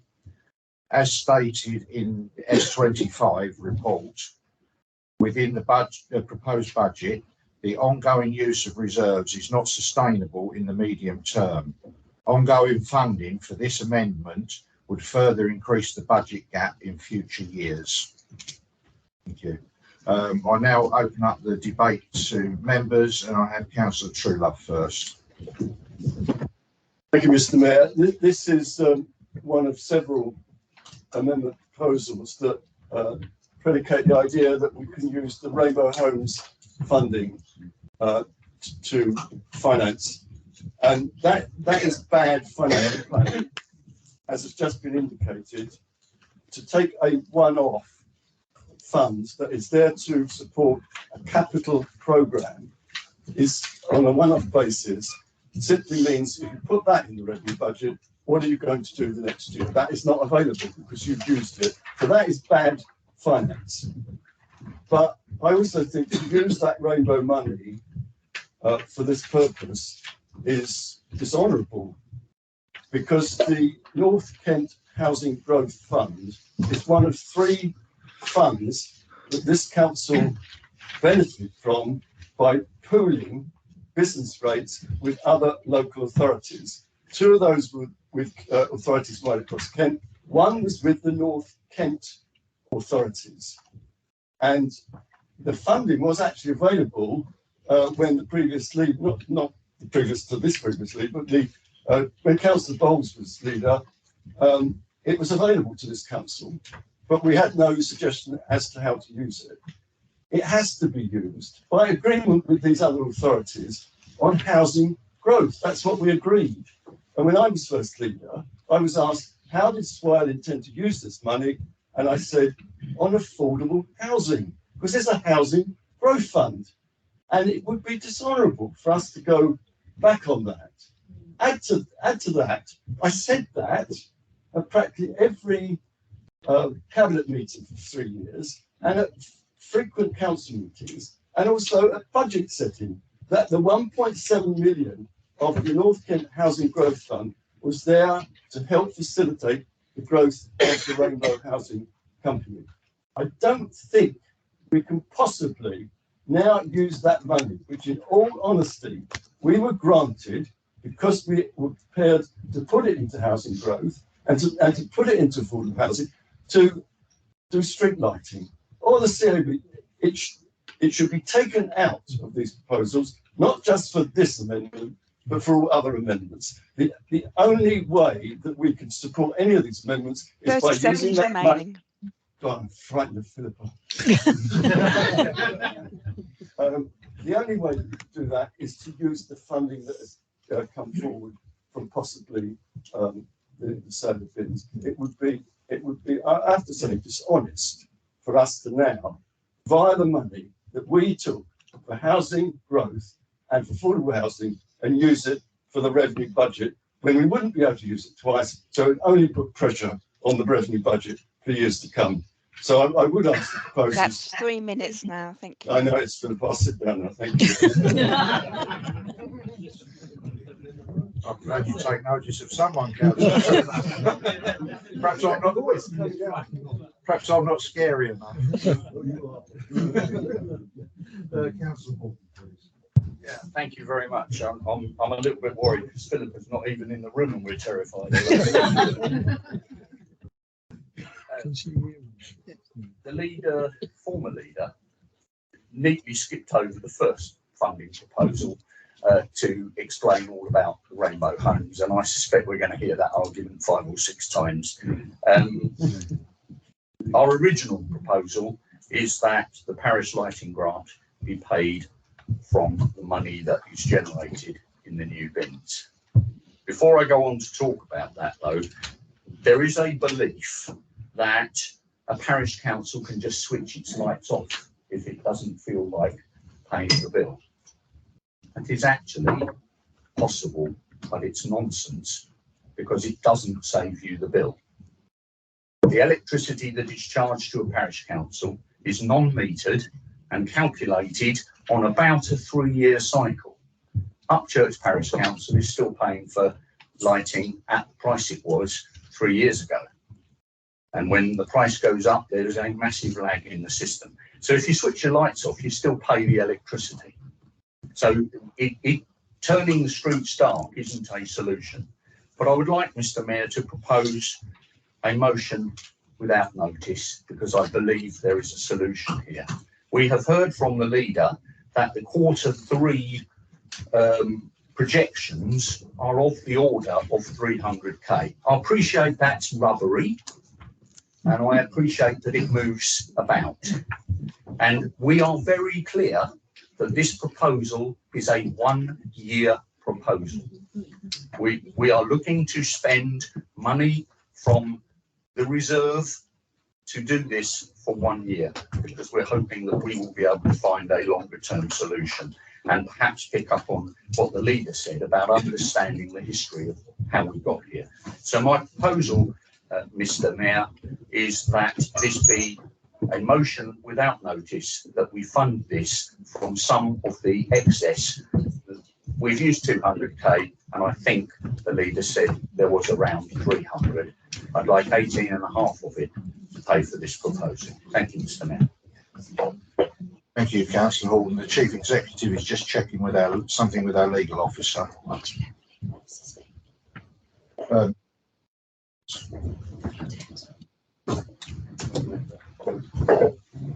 Thank you, Mr. Mayor. The circumstances in which a motion without notice can be passed are quite limited. So unfortunately, what you are proposing, Councillor, does not fall within the list of circumstances in which that can be done. So if what you're looking for is an amendment to what is on the table at the minute, are you looking for an amendment to the amendment that's been proposed? Is that what you are looking to do? Yes. I am very grateful for that. That was exactly what I said. I did not hear that. I heard what I heard was you wanted a motion without notice. No, I meant an amendment to the amendment. Thank you. So you are proposing an amendment to Amendment 4, Councillor Horton? I am. Do you have a seconder for that proposal? Councillor Dendor. Rules of order, Mr. Mayor. Briefly, Councillor Henderson. Amendments to the budget had to be made, I can't remember exactly by when, but as I recall, it was last Friday afternoon. And if motion without notice is not allowed, then I would suggest that an amendment without notice is also not allowed. Thank you. I'll ask our legal officer to clarify. Thank you, Mr. Mayor. Councillor, I do apologise. Yes, you are correct. When I say apologise, as in for the name, sorry, I haven't got my glasses on. I do apologise. The Mayor has the final say as to whether or not he will accept that amendment. And therefore, I will hand over to the Mayor to decide whether he wishes that to be accepted. That can be accepted if it is felt that it would be useful in the business of the council. Well, talk about being put on the spot. Mr. Mayor, if I may, Councillor Horton. I'd be quite happy if you want to consult or whatever, take a short adjournment to help you work that one through. Yeah, I think that eminently sensible, Councillor Horton. So we'll take a 10 minutes. we'll take a 10-minute adjournment. Thank you.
Well, sure. Yes.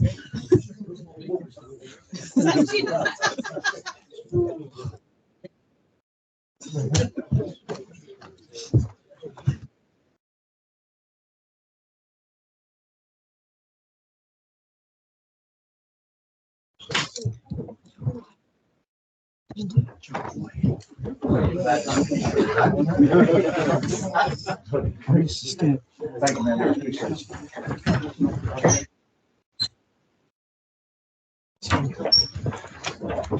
Right, if I explain, Councillor Horton, having taken advice, it is my decision that I will not allow your amendment to the amendment at this time. Thank you very much, Mr. Mayor. I appreciate you taking the time. So we'll now move on to where we were. I now have Councillor Whelan to speak, please. Thank you, Mr. Mayor. I wish to speak and say a few words in support of Rainbow Homes and the fact that they're trying to rein the funding, which we can do without. Because for the final decade of the last Conservative administration, every year I've proposed, as part of the budget making process, that in view of the city of rentable housing in both the public and private housing sectors, we try acquiring 2 properties in each of the areas of Sittingbourne, Faversham and Sheerness, so 6 properties a year. And over the 10 years, we would have had 60 units to help ease the housing crisis, in particular, the supply of affordable housing. This was voted down every year, even though Swale Council held and still holds only 3 properties available for rent. There is presently 256 households in temporary accommodation and 50 taken off the rough sleeper numbers. Swale has 1,450 on a housing. Point of order, Mr. Mayor, if I may, just point of order. The proposal is we use the bin money, not Rainbow Homes money. I'm not quite sure what this, what this intervention is. That's a point of clarification, Councillor Whiting. Councillor Whelan, could you contain your comments to the proposal that's on the table? I'm trying to protect the Rainbow Home money. The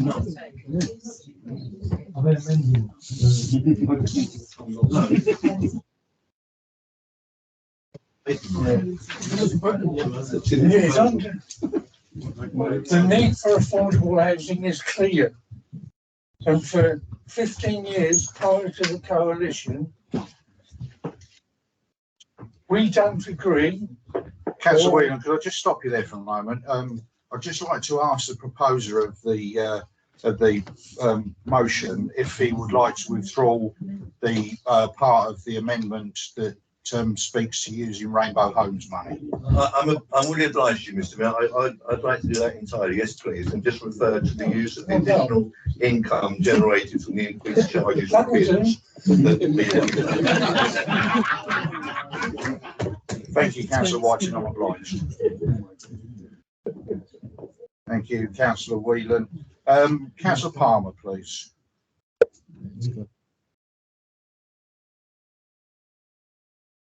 Yep, thank you, Chair.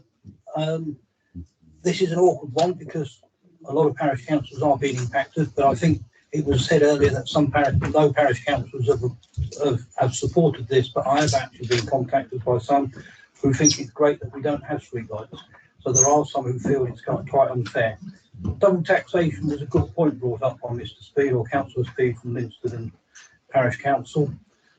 I agree. I think there is an issue with double taxation. Closed churchyards, for one, we've just spent over £100,000 or due to on the closed churchyard at Linstead, and many people in the borough will be paying for that who aren't part of Linstead. So there are always anomalies in the system, and certainly this is one of them. Councillor Baldock was right that this was a proposal last year which was sprung on parish councils, and they didn't have time to prepare. But some parish councils this year have obviously prepared. As I say, I've got an open mind on this. And at the moment, I'm listening to the debate to see how it goes. The double taxation is a worry to me, and I'll make my mind up as the evening progresses. Thank you. Thank you, Councillor Palmer. Councillor Simmons, please. Thank you, Mr. Mayor. I'm grateful to the proposer for referring to the amendment. When he spoke, he said that he was moving the amendment as written on the paper, and the amendment says primarily that the money for the parish lighting grant will come from the increase in costs to development of the new bid. This grant represents a sizable proportion of the parish council's income. Removing the grant is grossly unfair on residents who live in parish areas where lighting is provided by the parish council, unlike the lighting in most town centres where it is provided by KCC. The grant represents a big part, the grant represents a small part of the SPC budget, and in my view should be retained. One of the points that was made earlier in relation to the early question from the member of public about parish lighting is the question of whether KCC would adopt parish lighting. One of the problems is that one of the criteria for parish lighting is that KCC will not adopt lighting which is attached to telegraph poles. They will only adopt lighting which is part of a street column, a light column. Ospringe Parish Council, a third of their lights are attached to telegraph poles. So the whole question of KCC taking on the lighting is a really complex question. They need a 7-year fund, and so I just don't think that it's feasible in the short or medium term for KCC. So I want to see the Borough Council continue its support to the parishes, which I think is very important for our community as a whole. Thank you, Mr. Mayor. Simmons, Councillor Henderson, please. This leads us to look at several of the amendments. The amendment on the table gives us 3 options: either to fund it from increased bins, or 2 alternatives to fund it from Rainbow Homes. I'll simply say on Rainbow Homes, I agree with everything that Councillor Trullo said. It would be quite wrong to involve this. So we come back to the question of funding it through increasing bin costs. And may I say, I raised an amendment which fell.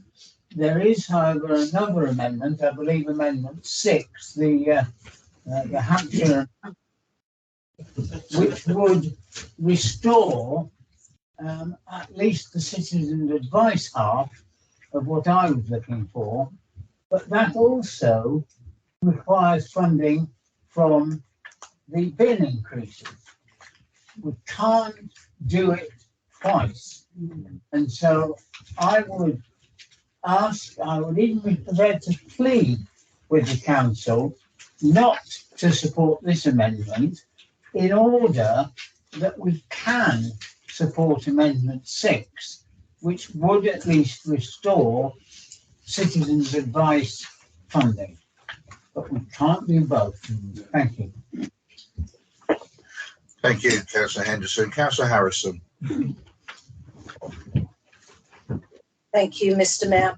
Our management teams have worked incredibly hard over the past however many months, or actually last year, looking at where savings could be made, shaving a bit off this and 1,000 here and 2,000 there, etc., etc., etc. And all of this has added up to where we are today.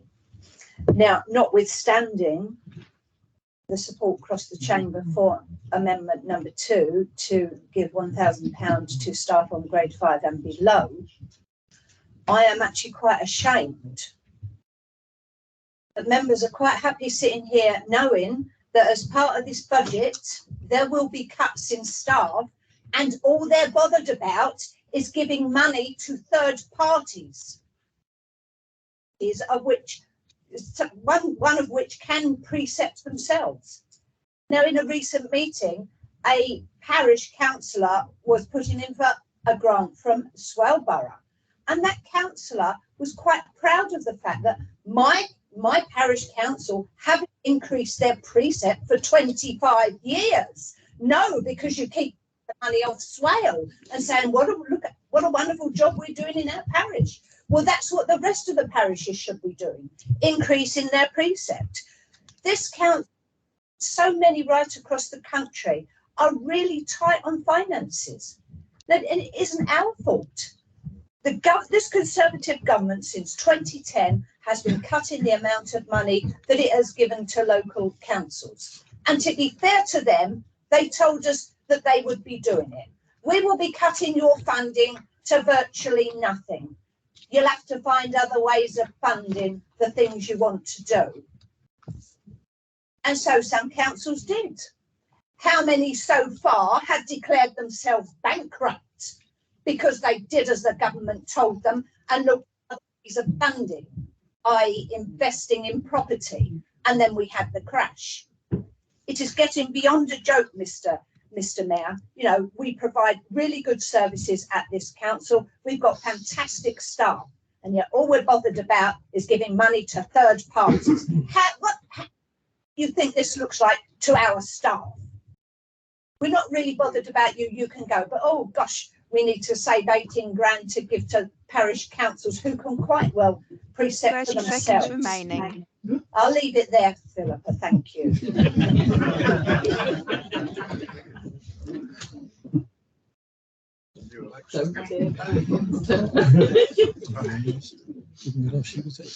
Thank you, Councillor Harrison. I'll give my eardrums a moment to recover. I was making sure that it got caught on the web thing. I'm sure that it has been called. Councillor Martin, please. Thank you, Mr. Mayor. I'll try not to be quite so loud.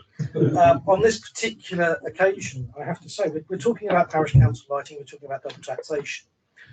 We seem to forget that it's not just KCC and parishes that pay for street lighting. We seem to forget that actually, if you live in a housing association property, there's a pretty good chance you're paying a service charge for street lighting in your housing association area. Those are our poorest people who we charge extra money to light the areas they live in. We do it on all new developments. KCC tend not to adopt a lot of the new development roads, so we charge a service charge to the residents that live there. Again, we intermix in the affordable housing, and they're paying the same service charge as the private housing in there for street lighting on their new development. It's not unusual, I'm afraid, anymore. The pot's dry. It happens. Parishes can increase their precept, and my God, there are parishes in this borough that have, in order to fund the things that are wanted and desired by the residents in those areas. We've given a full year of discussions. I know the chief exec was out talking to parish councils after last year's budget almost straight away around this is something that we might have to look at because the funding for this council is being cut. No one wants to cut things.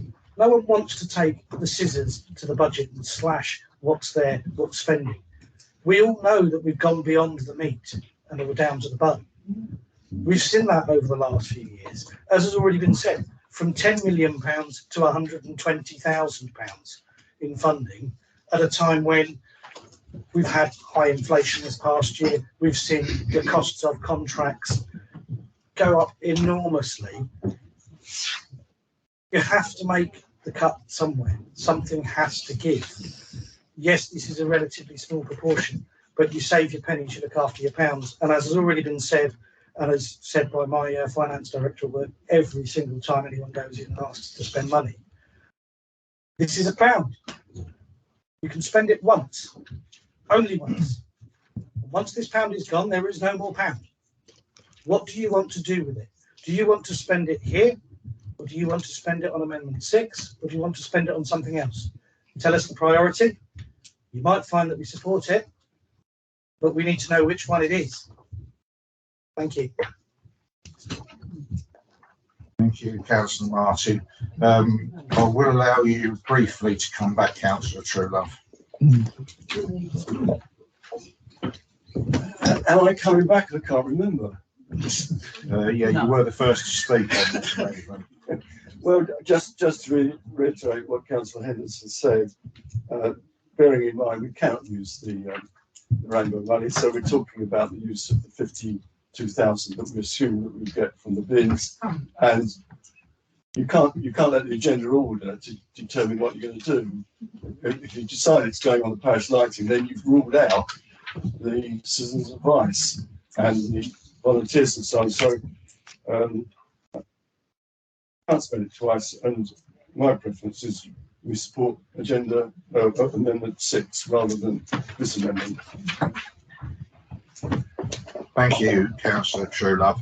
I'll now move on to invite the second Councillor Bowen, as he reserved his right.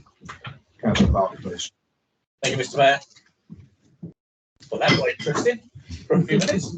On something that's 0.1% of the budgets. God help us if it was actually a really, really substantial amount. We'd be here till Christmas. The parish lighting grant is significant for parish councils, and members should not underestimate how important it is. We've been here before, and every time common sense has prevailed and the grant has been kept. The leader in the past and referred to it has spoken about the importance of this grant, and recent proposals, or last year's proposals, were removed at the 6th hour, last hour, because it wasn't intended to be proposed. Parish councils largely are not political, but it's us in this chamber that's looking to make it, the grant, a political football. This is affordable, and the price is well worth it.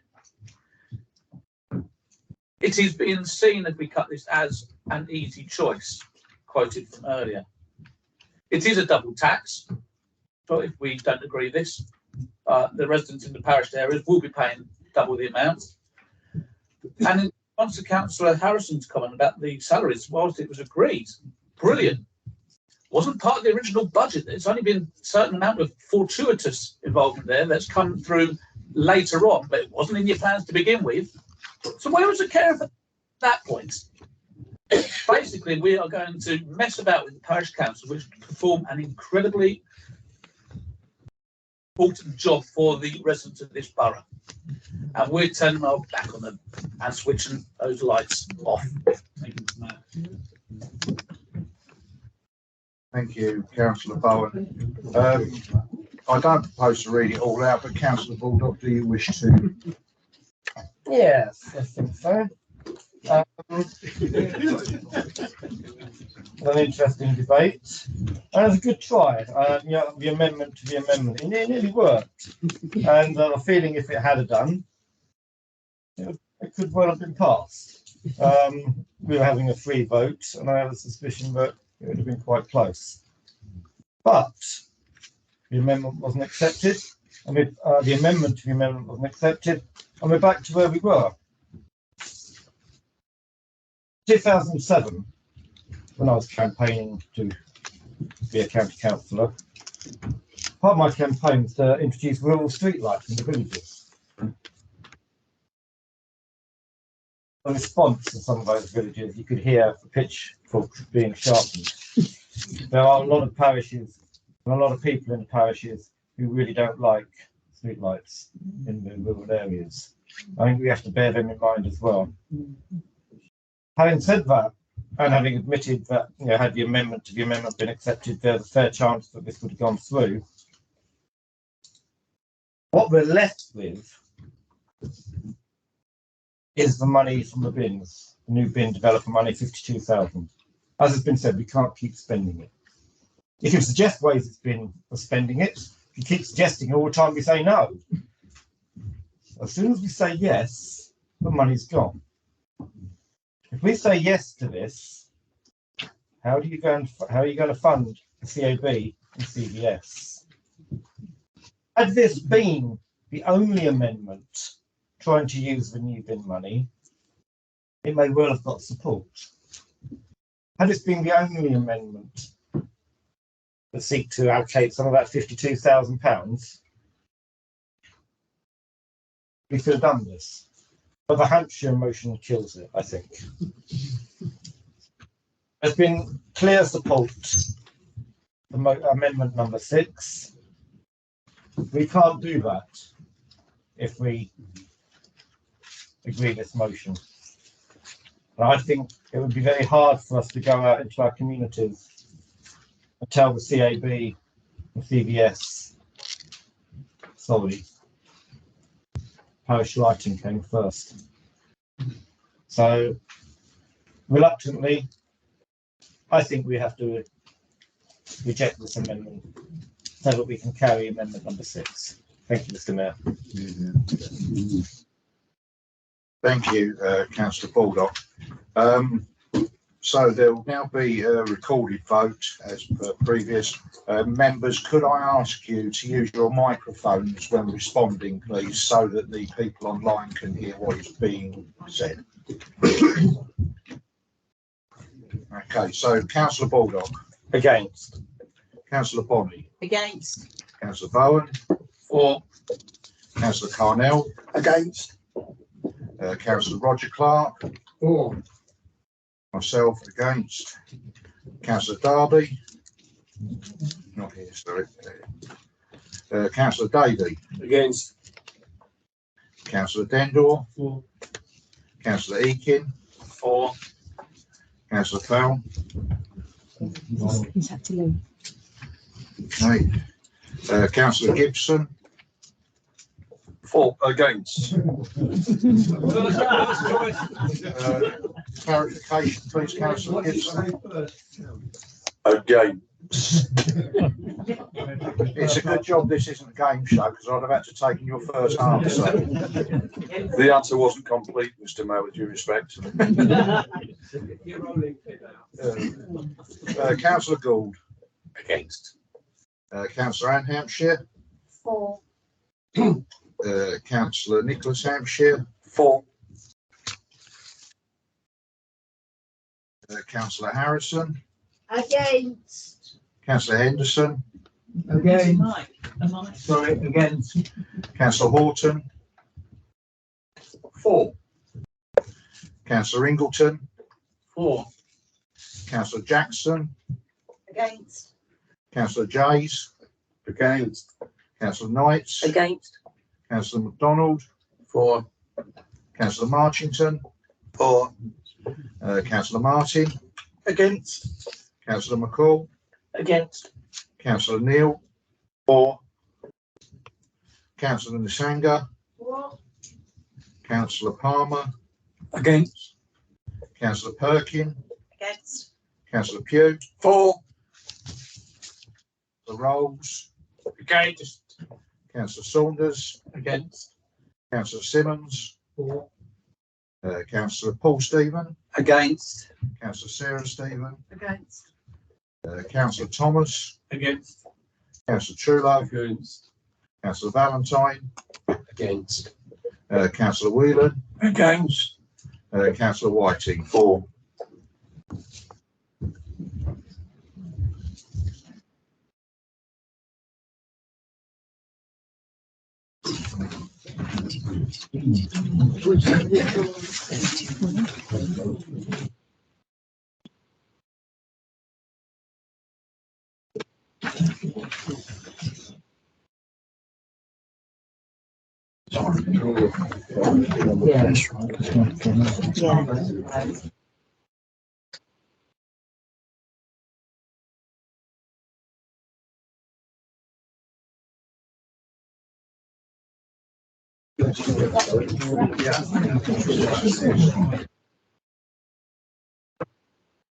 Right, thank you, members. So amendment number 4 is lost by 24 votes to 15.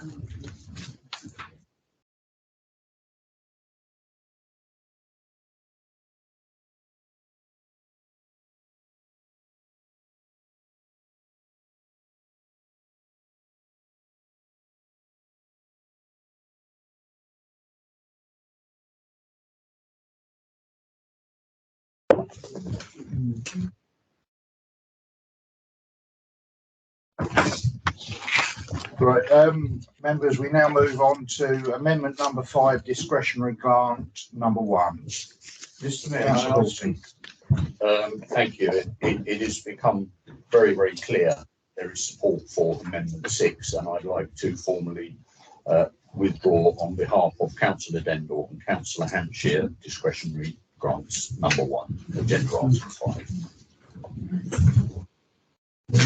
Do I have a seconder for that?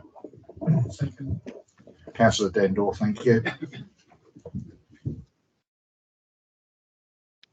All those in favour of withdrawal of the amendment? Doing the same, are you voting? Thank you, so that's carried. So agenda amendment number 5 falls. Or is withdrawn, sorry. We now move on then to agenda item or amendment number 6, I should say, beg your pardon. Discretionary grants 2. I invite Councillor Nicholas Hampshire to propose your amendment. Thank you, Mr. Mayor. Well, it's that time of the evening, the long-awaited Hampshire amendment. Council, the proposed amendment before you is quite a simple one. That this council resolves to include the award of discretionary grants to Citizens Advice Swale and Swale Community Voluntary Services at the same level as in 2022-23 in the 2023-24 budget. Now, in a slight change, okay, the cost of doing so would be approximately £48,500, and this could be funded from revenue generated from an increase in cost to developers on the provision of new bins that has been passed earlier this evening. Members, I consider this council to be a caring and compassionate one. We are too often sometimes told about these virtues in numerous statements made by the administration. It should just be a given. But to me, the cut in the funding being put forward by this administration's budget to our much valued voluntary sector, in particular Citizens Advice Swale and the Swale Community Voluntary Service, is at odds with this. Having been a trustee in the past to Citizens Advice Swale, I know firsthand the hard work its small number of staff and volunteers put into helping others in their time of need. I'm sure we can all point to examples where we ourselves have signposted our residents to their services for help. I know I have, and they've been immensely grateful for it. But also, we know that life doesn't always pan out how we expect it to be. And I don't think problems are simply disappearing. These services are often a lifeline for people when all hope seems lost. They continue to need our support so as to deliver the help required by our people. With costs rising, a freeze in funding, although not ideal, it is better than a further cut as contained in the budget being put forward by the administration as is. What's in that budget currently is just damn cruel. It can and should be made better, and this amendment can put us on that path. So let's seize the opportunity to truly put people before politics, to show the people of Swale that we care, that we're on their side, and we can work in their interests together instead of playing silly games. So put people first, 30 seconds politics remaining, aside, and vote for this amendment. It's the right thing to do. Thank you. Thank you, Councillor Hampshire. I'd now like to invite Councillor Anne Hampshire to second the amendment and ask if you wish to speak now or reserve your right. Thank you, Mr. Mayor. I'd like to speak now, please. Second the amendment. Let's start off with the quotes. Mahatma Gandhi has been quoted as saying, "The true measure of any society can be found in how it treats its most vulnerable members." In Merston, the ward I represent, there are many vulnerable residents and families. And possibly, when I lived there as a child, I might have been in relative poverty myself. I know what it's like. For many of these families, organisations such as Citizens Advice and CBS offer a lifeline. a light at the end of the tunnel, and they offer hope in seemingly hopeless situations. It seems to me to be the crudest of cuts to compromise in any way the funding to either of these organisations. So I urge members tonight to think about the vulnerable families in their own wards, of which there are many at this time. I urge members to vote with compassion and from the heart to support the amendment. And I wondered, Mr. Mayor, I might be a bit cheeky and say, could we go straight to the vote? I wondered, no. I'm afraid not, Councillor Hampshire. We do have to have the debate on it. I'm sorry. Thank you. So, in accordance with procedural rule 13.1.1, 14.3, the section 15 officers advise the following. The implications of maintaining the grant at 22-23 levels would be to increase the budget gap by 48.5k. The use of additional income generated from increasing charges to developers for new build bins would cover the cost of this proposal from within the base budget. The use of the Housing and the Commercial Growth Business Rates Fund, Rainbow Homes, to fund the proposal for 23-24 is a one-off solution only. As stated in the S25 report within the proposed budget, the ongoing use of reserves is not sustainable in the medium term. Ongoing funding for this amendment would further increase the budget gap in future years. So I now let's open the debate to the floor, and I have Councillor Truelove first, please. Thank you, Mr. Mayor.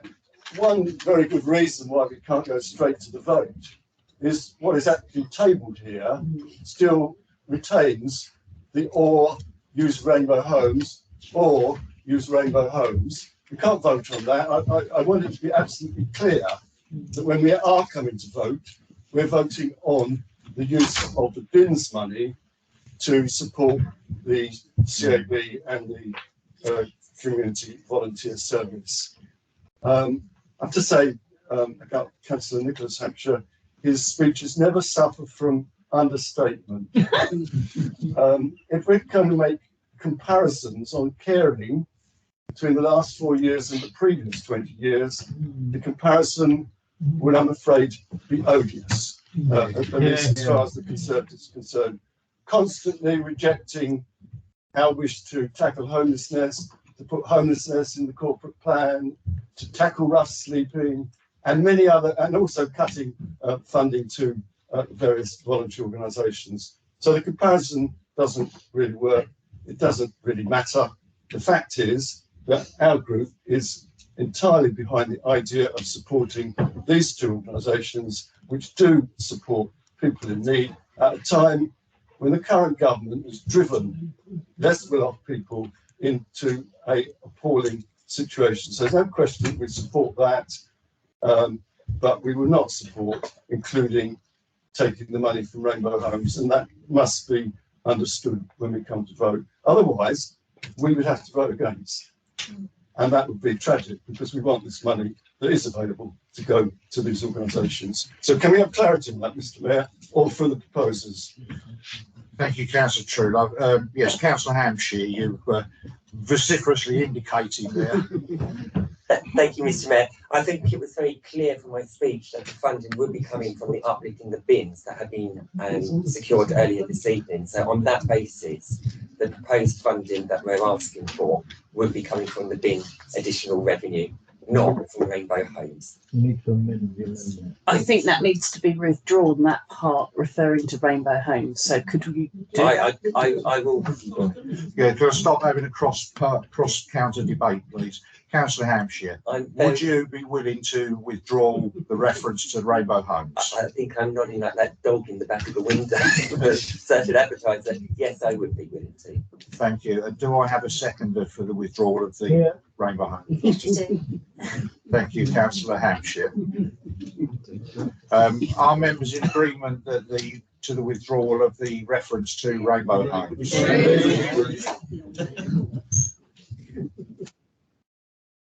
Okay,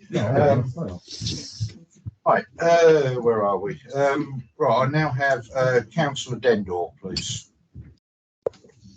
Thank you, Mr. Mayor. It's just a very brief words, as I didn't get a chance when we called 5, so I'll have a few words now. Councillor Hampshire has mentioned some of what I was going to say, and there's obviously a consensus throughout the chamber on the importance of Citizens Advice Bureau and other CVS organisations.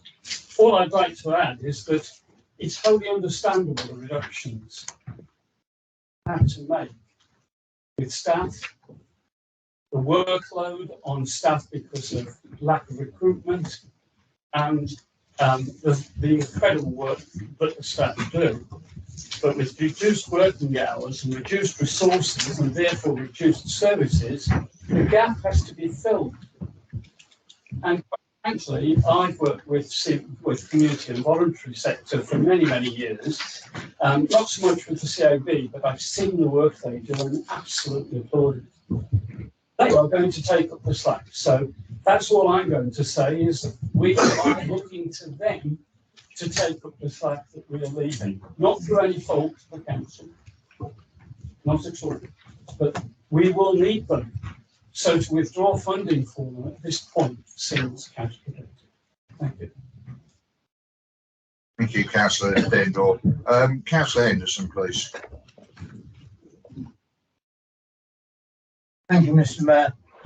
I really do want to come in on this because I agree entirely we should be supporting people in this borough. That's why I made amendment number 1. Now that fell, but I really must and would want to support this amendment, provided the money comes from the bins, because it at least restores the funding to half of what I wanted to achieve, being citizens' advice. But finally, or secondly, I cannot sit down without referring back to the period of the last administration, which lasted from 2002 to 2019. And I was a councillor during that administration, often the only Lib Dem councillor, for about 10 years.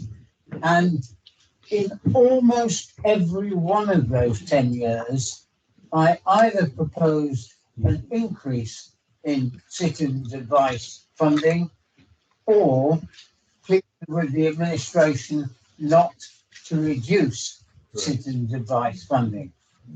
I think I lost that argument in all but 1 year. And that year, one of the area committees managed to sneak a meeting where all the Tories were either absent or asleep, and the increase was put through.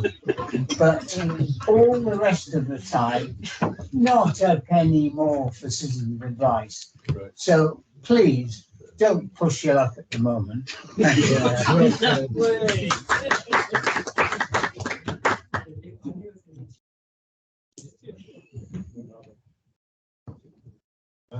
Councillor Martin, please. Follow that. Thank you very much, Councillor Henderson. First and foremost, I very much welcome that you've withdrawn the element about taking the money from Rainbow Homes. I mean, heaven forbid that we take money from one vulnerable group to give to another. That would have been an absolute disaster in my mind. I fully endorse where you're coming from on this. For those that may query why hadn't the administration thought of it in the first place and maintained the funding, let's be very blunt about it. When you look at a document 20, 30, 40 times, sometimes you need a fresh pair of eyes. And that's exactly what this is about. Fresh pairs of eyes have come in and seen an idea that will work and do what we all want to do. That's part of the joy of this particular council chamber. When anybody has a good idea, it is acknowledged and it is taken forward. And I think that's something that we can all be proud of from the last 4 years. And I would be more than happy to support this amendment now that we've withdrawn the nonsense about taking away money from affordable housing, which is much needed in the borough. Councillor Martin. Councillor Simmons, please. Thank you, Mr. Mayor. I'm very conflicted on this particular debate because I very much want to support CAB and CVS, but I very much wanted the bin money to go for the parish lighting grant because I thought that at least that way parish lighting grant would be supported not only this year but next year and the year after and the year after, because presumably we may continue to build new properties and we may continue to get money out of from developers for building it. I'm glad that Councillor Martin has acknowledged another set of eyes looking at things. I mean, it does beg the question as why the cut was in the budget in the first place. And perhaps if it had been looked at seriously, perhaps it wouldn't have been in there.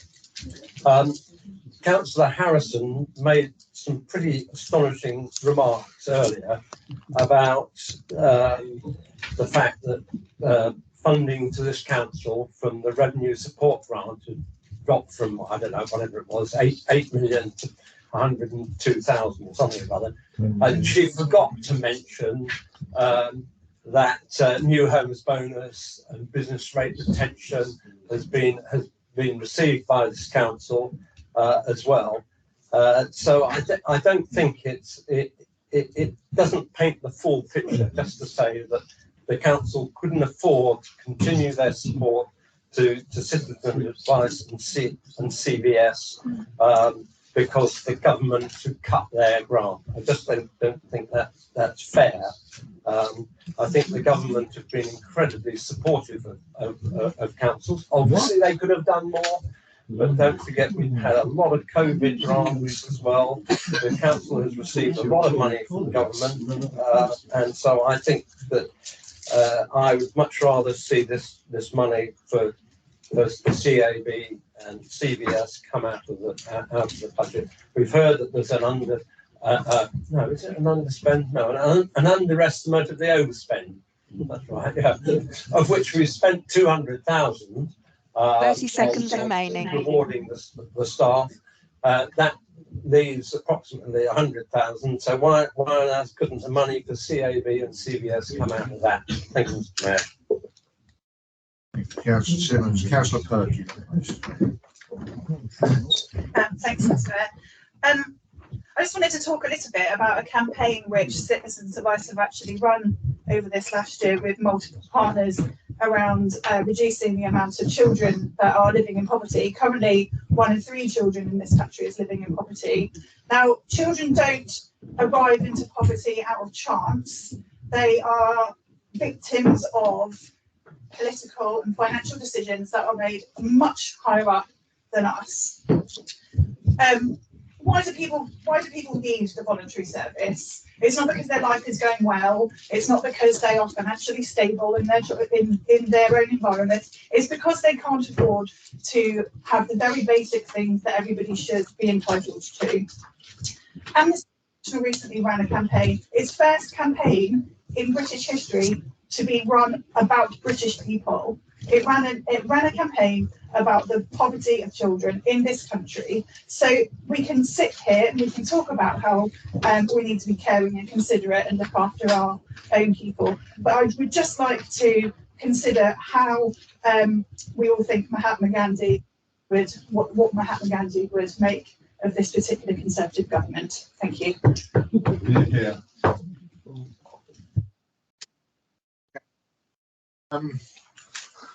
Councillor Harrison.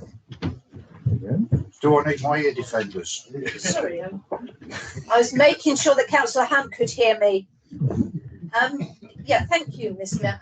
I didn't say that the government cut our funding from 10.2 million down to 120 grand, but I'll repeat it for my colleague because it was something along those lines. What I said was they cut and cut and cut, and by the way, you'll be going down to nil. But I thought of something else that I could just drop into the conversation. If it weren't for the party opposite, we'd have another 5 mil. We'd have another 5 mil. Because not only did you keep not increasing the council tax, poll tax, whatever it was tax, one year you actually cut it just for a headline. Because nobody noticed it in their pockets because the county council whacked theirs up that year. Swell cuts the council tax, poll tax by X%. I think it was Threatened Satany. Thank you, Mr. Mayor. Thank you, Councillor Harrison.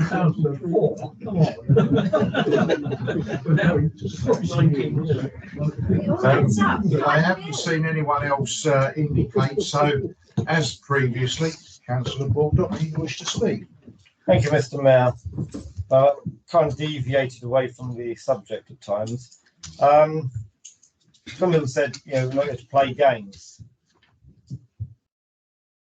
Voters voted for the previous amendment to keep the street lights in the expectation it would get defeated. So they could pass this one. Wouldn't it have been a silly game if actually that had got passed and we didn't have the money for this? I think we all agreed that this needs to be done. Why is the CAB so busy? Because what the government's doing to our communities up and down the country. Why is CVS so busy, so desperate? More people need their services. It's a good point that Councillor Dendell made. What we're doing is sadly contributing to that. What we're seeing across the country is a welcome amendment, and it's even more welcome for identifying a pot that can account for it, but doesn't eat into the Rainbow Homes. But you've used that pot now. Thank you, Councillor Baldock. Right, we'll now move on then to the recorded vote. And again, could you use your microphones?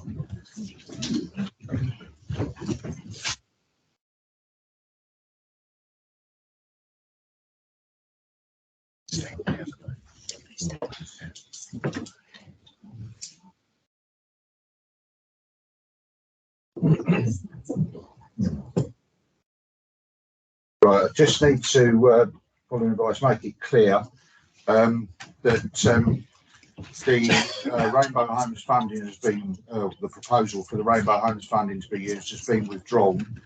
So we're now voting on the funding for this budget amendment will be drawn from the revenue generated by an increase to developers of new bins, 52k. So. Sorry, Mr. Mayor, I think we might run out of time going through if we don't do the. Yes. Members, do you agree that I extend standing orders?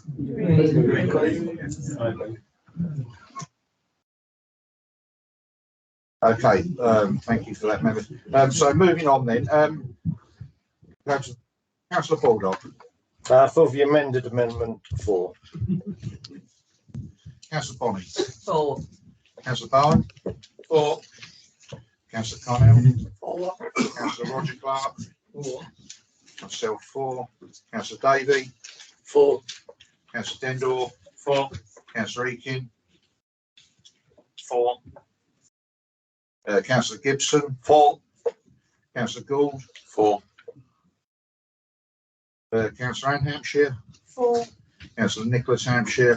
4. Councillor Harrison. 4. Councillor Henderson. 4. Councillor Horton. 4. Councillor Ingleton. 4. Councillor Jackson. 4. Councillor Jays. 4. Councillor Knights. 4. Councillor MacDonald. 4. Councillor Marchington. 4. Councillor Martin. 4. Councillor McCall. 4. Councillor Neal. 4. Councillor Nisanga. 4. Councillor Palmer. 4. Councillor Perkin. 4. Councillor Pugh. 4. Councillor Rolls. 4. Councillor Saunders. 4. Councillor Simmons. Abstain. Councillor Paul Stephen. 4. Councillor Sarah Stephen. 4. Councillor Thomas. 4. Councillor Trudeau. 4. Councillor Valentine. 4. Councillor Whelan. 4. Councillor Whiting. 4.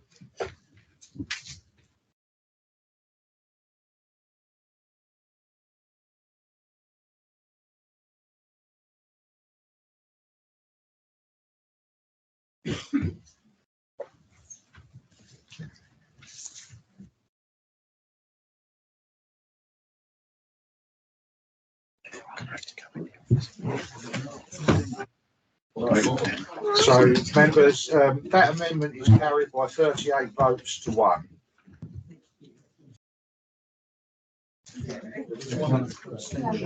One abstention. 38 to 1 abstention. Right, so we now move on to amendment number 7. Councillor Horton. No. Sorry, Councillor Stephen wanted to speak. Councillor Stephen. Yeah, thank you, Mr. Mayor.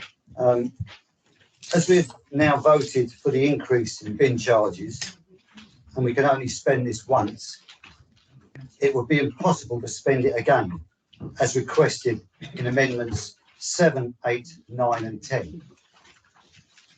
So amendments 7, 8, 9 and 10, they all rely upon using the funds for the Rainbow Housing Project, which has been made very clear by this administration that the funds from this is not an option.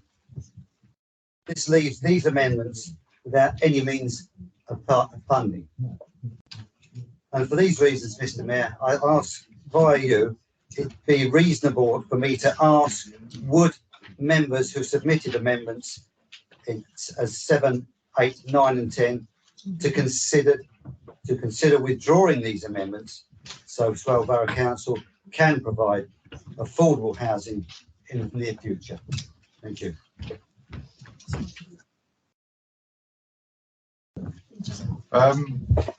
Having taken advice, Councillor Stephen, that is not within your purview to ask that of the proposers and seconders. It is down to the proposers and seconders of each amendment to remove those if they wish to. I have Councillor Horton. Thank you very much, Mr. Mayor, and I appreciate entirely the sentiment that Councillor Stephen expressed. There is a legitimate case to be made for some spend from Rainbow Homes, or that was allocated and not used. But Councillor Truelove made a very powerful and very persuasive and compelling argument for the reasons not to. And given that we have spent 48.5k of the 52k so far, it is my proposal, Mr. Mayor, that the Conservatives withdraw items 7, 8, 9 and 10. And I'm looking for a second for that. Thank you. Do I have a second for that? Councillor Hand.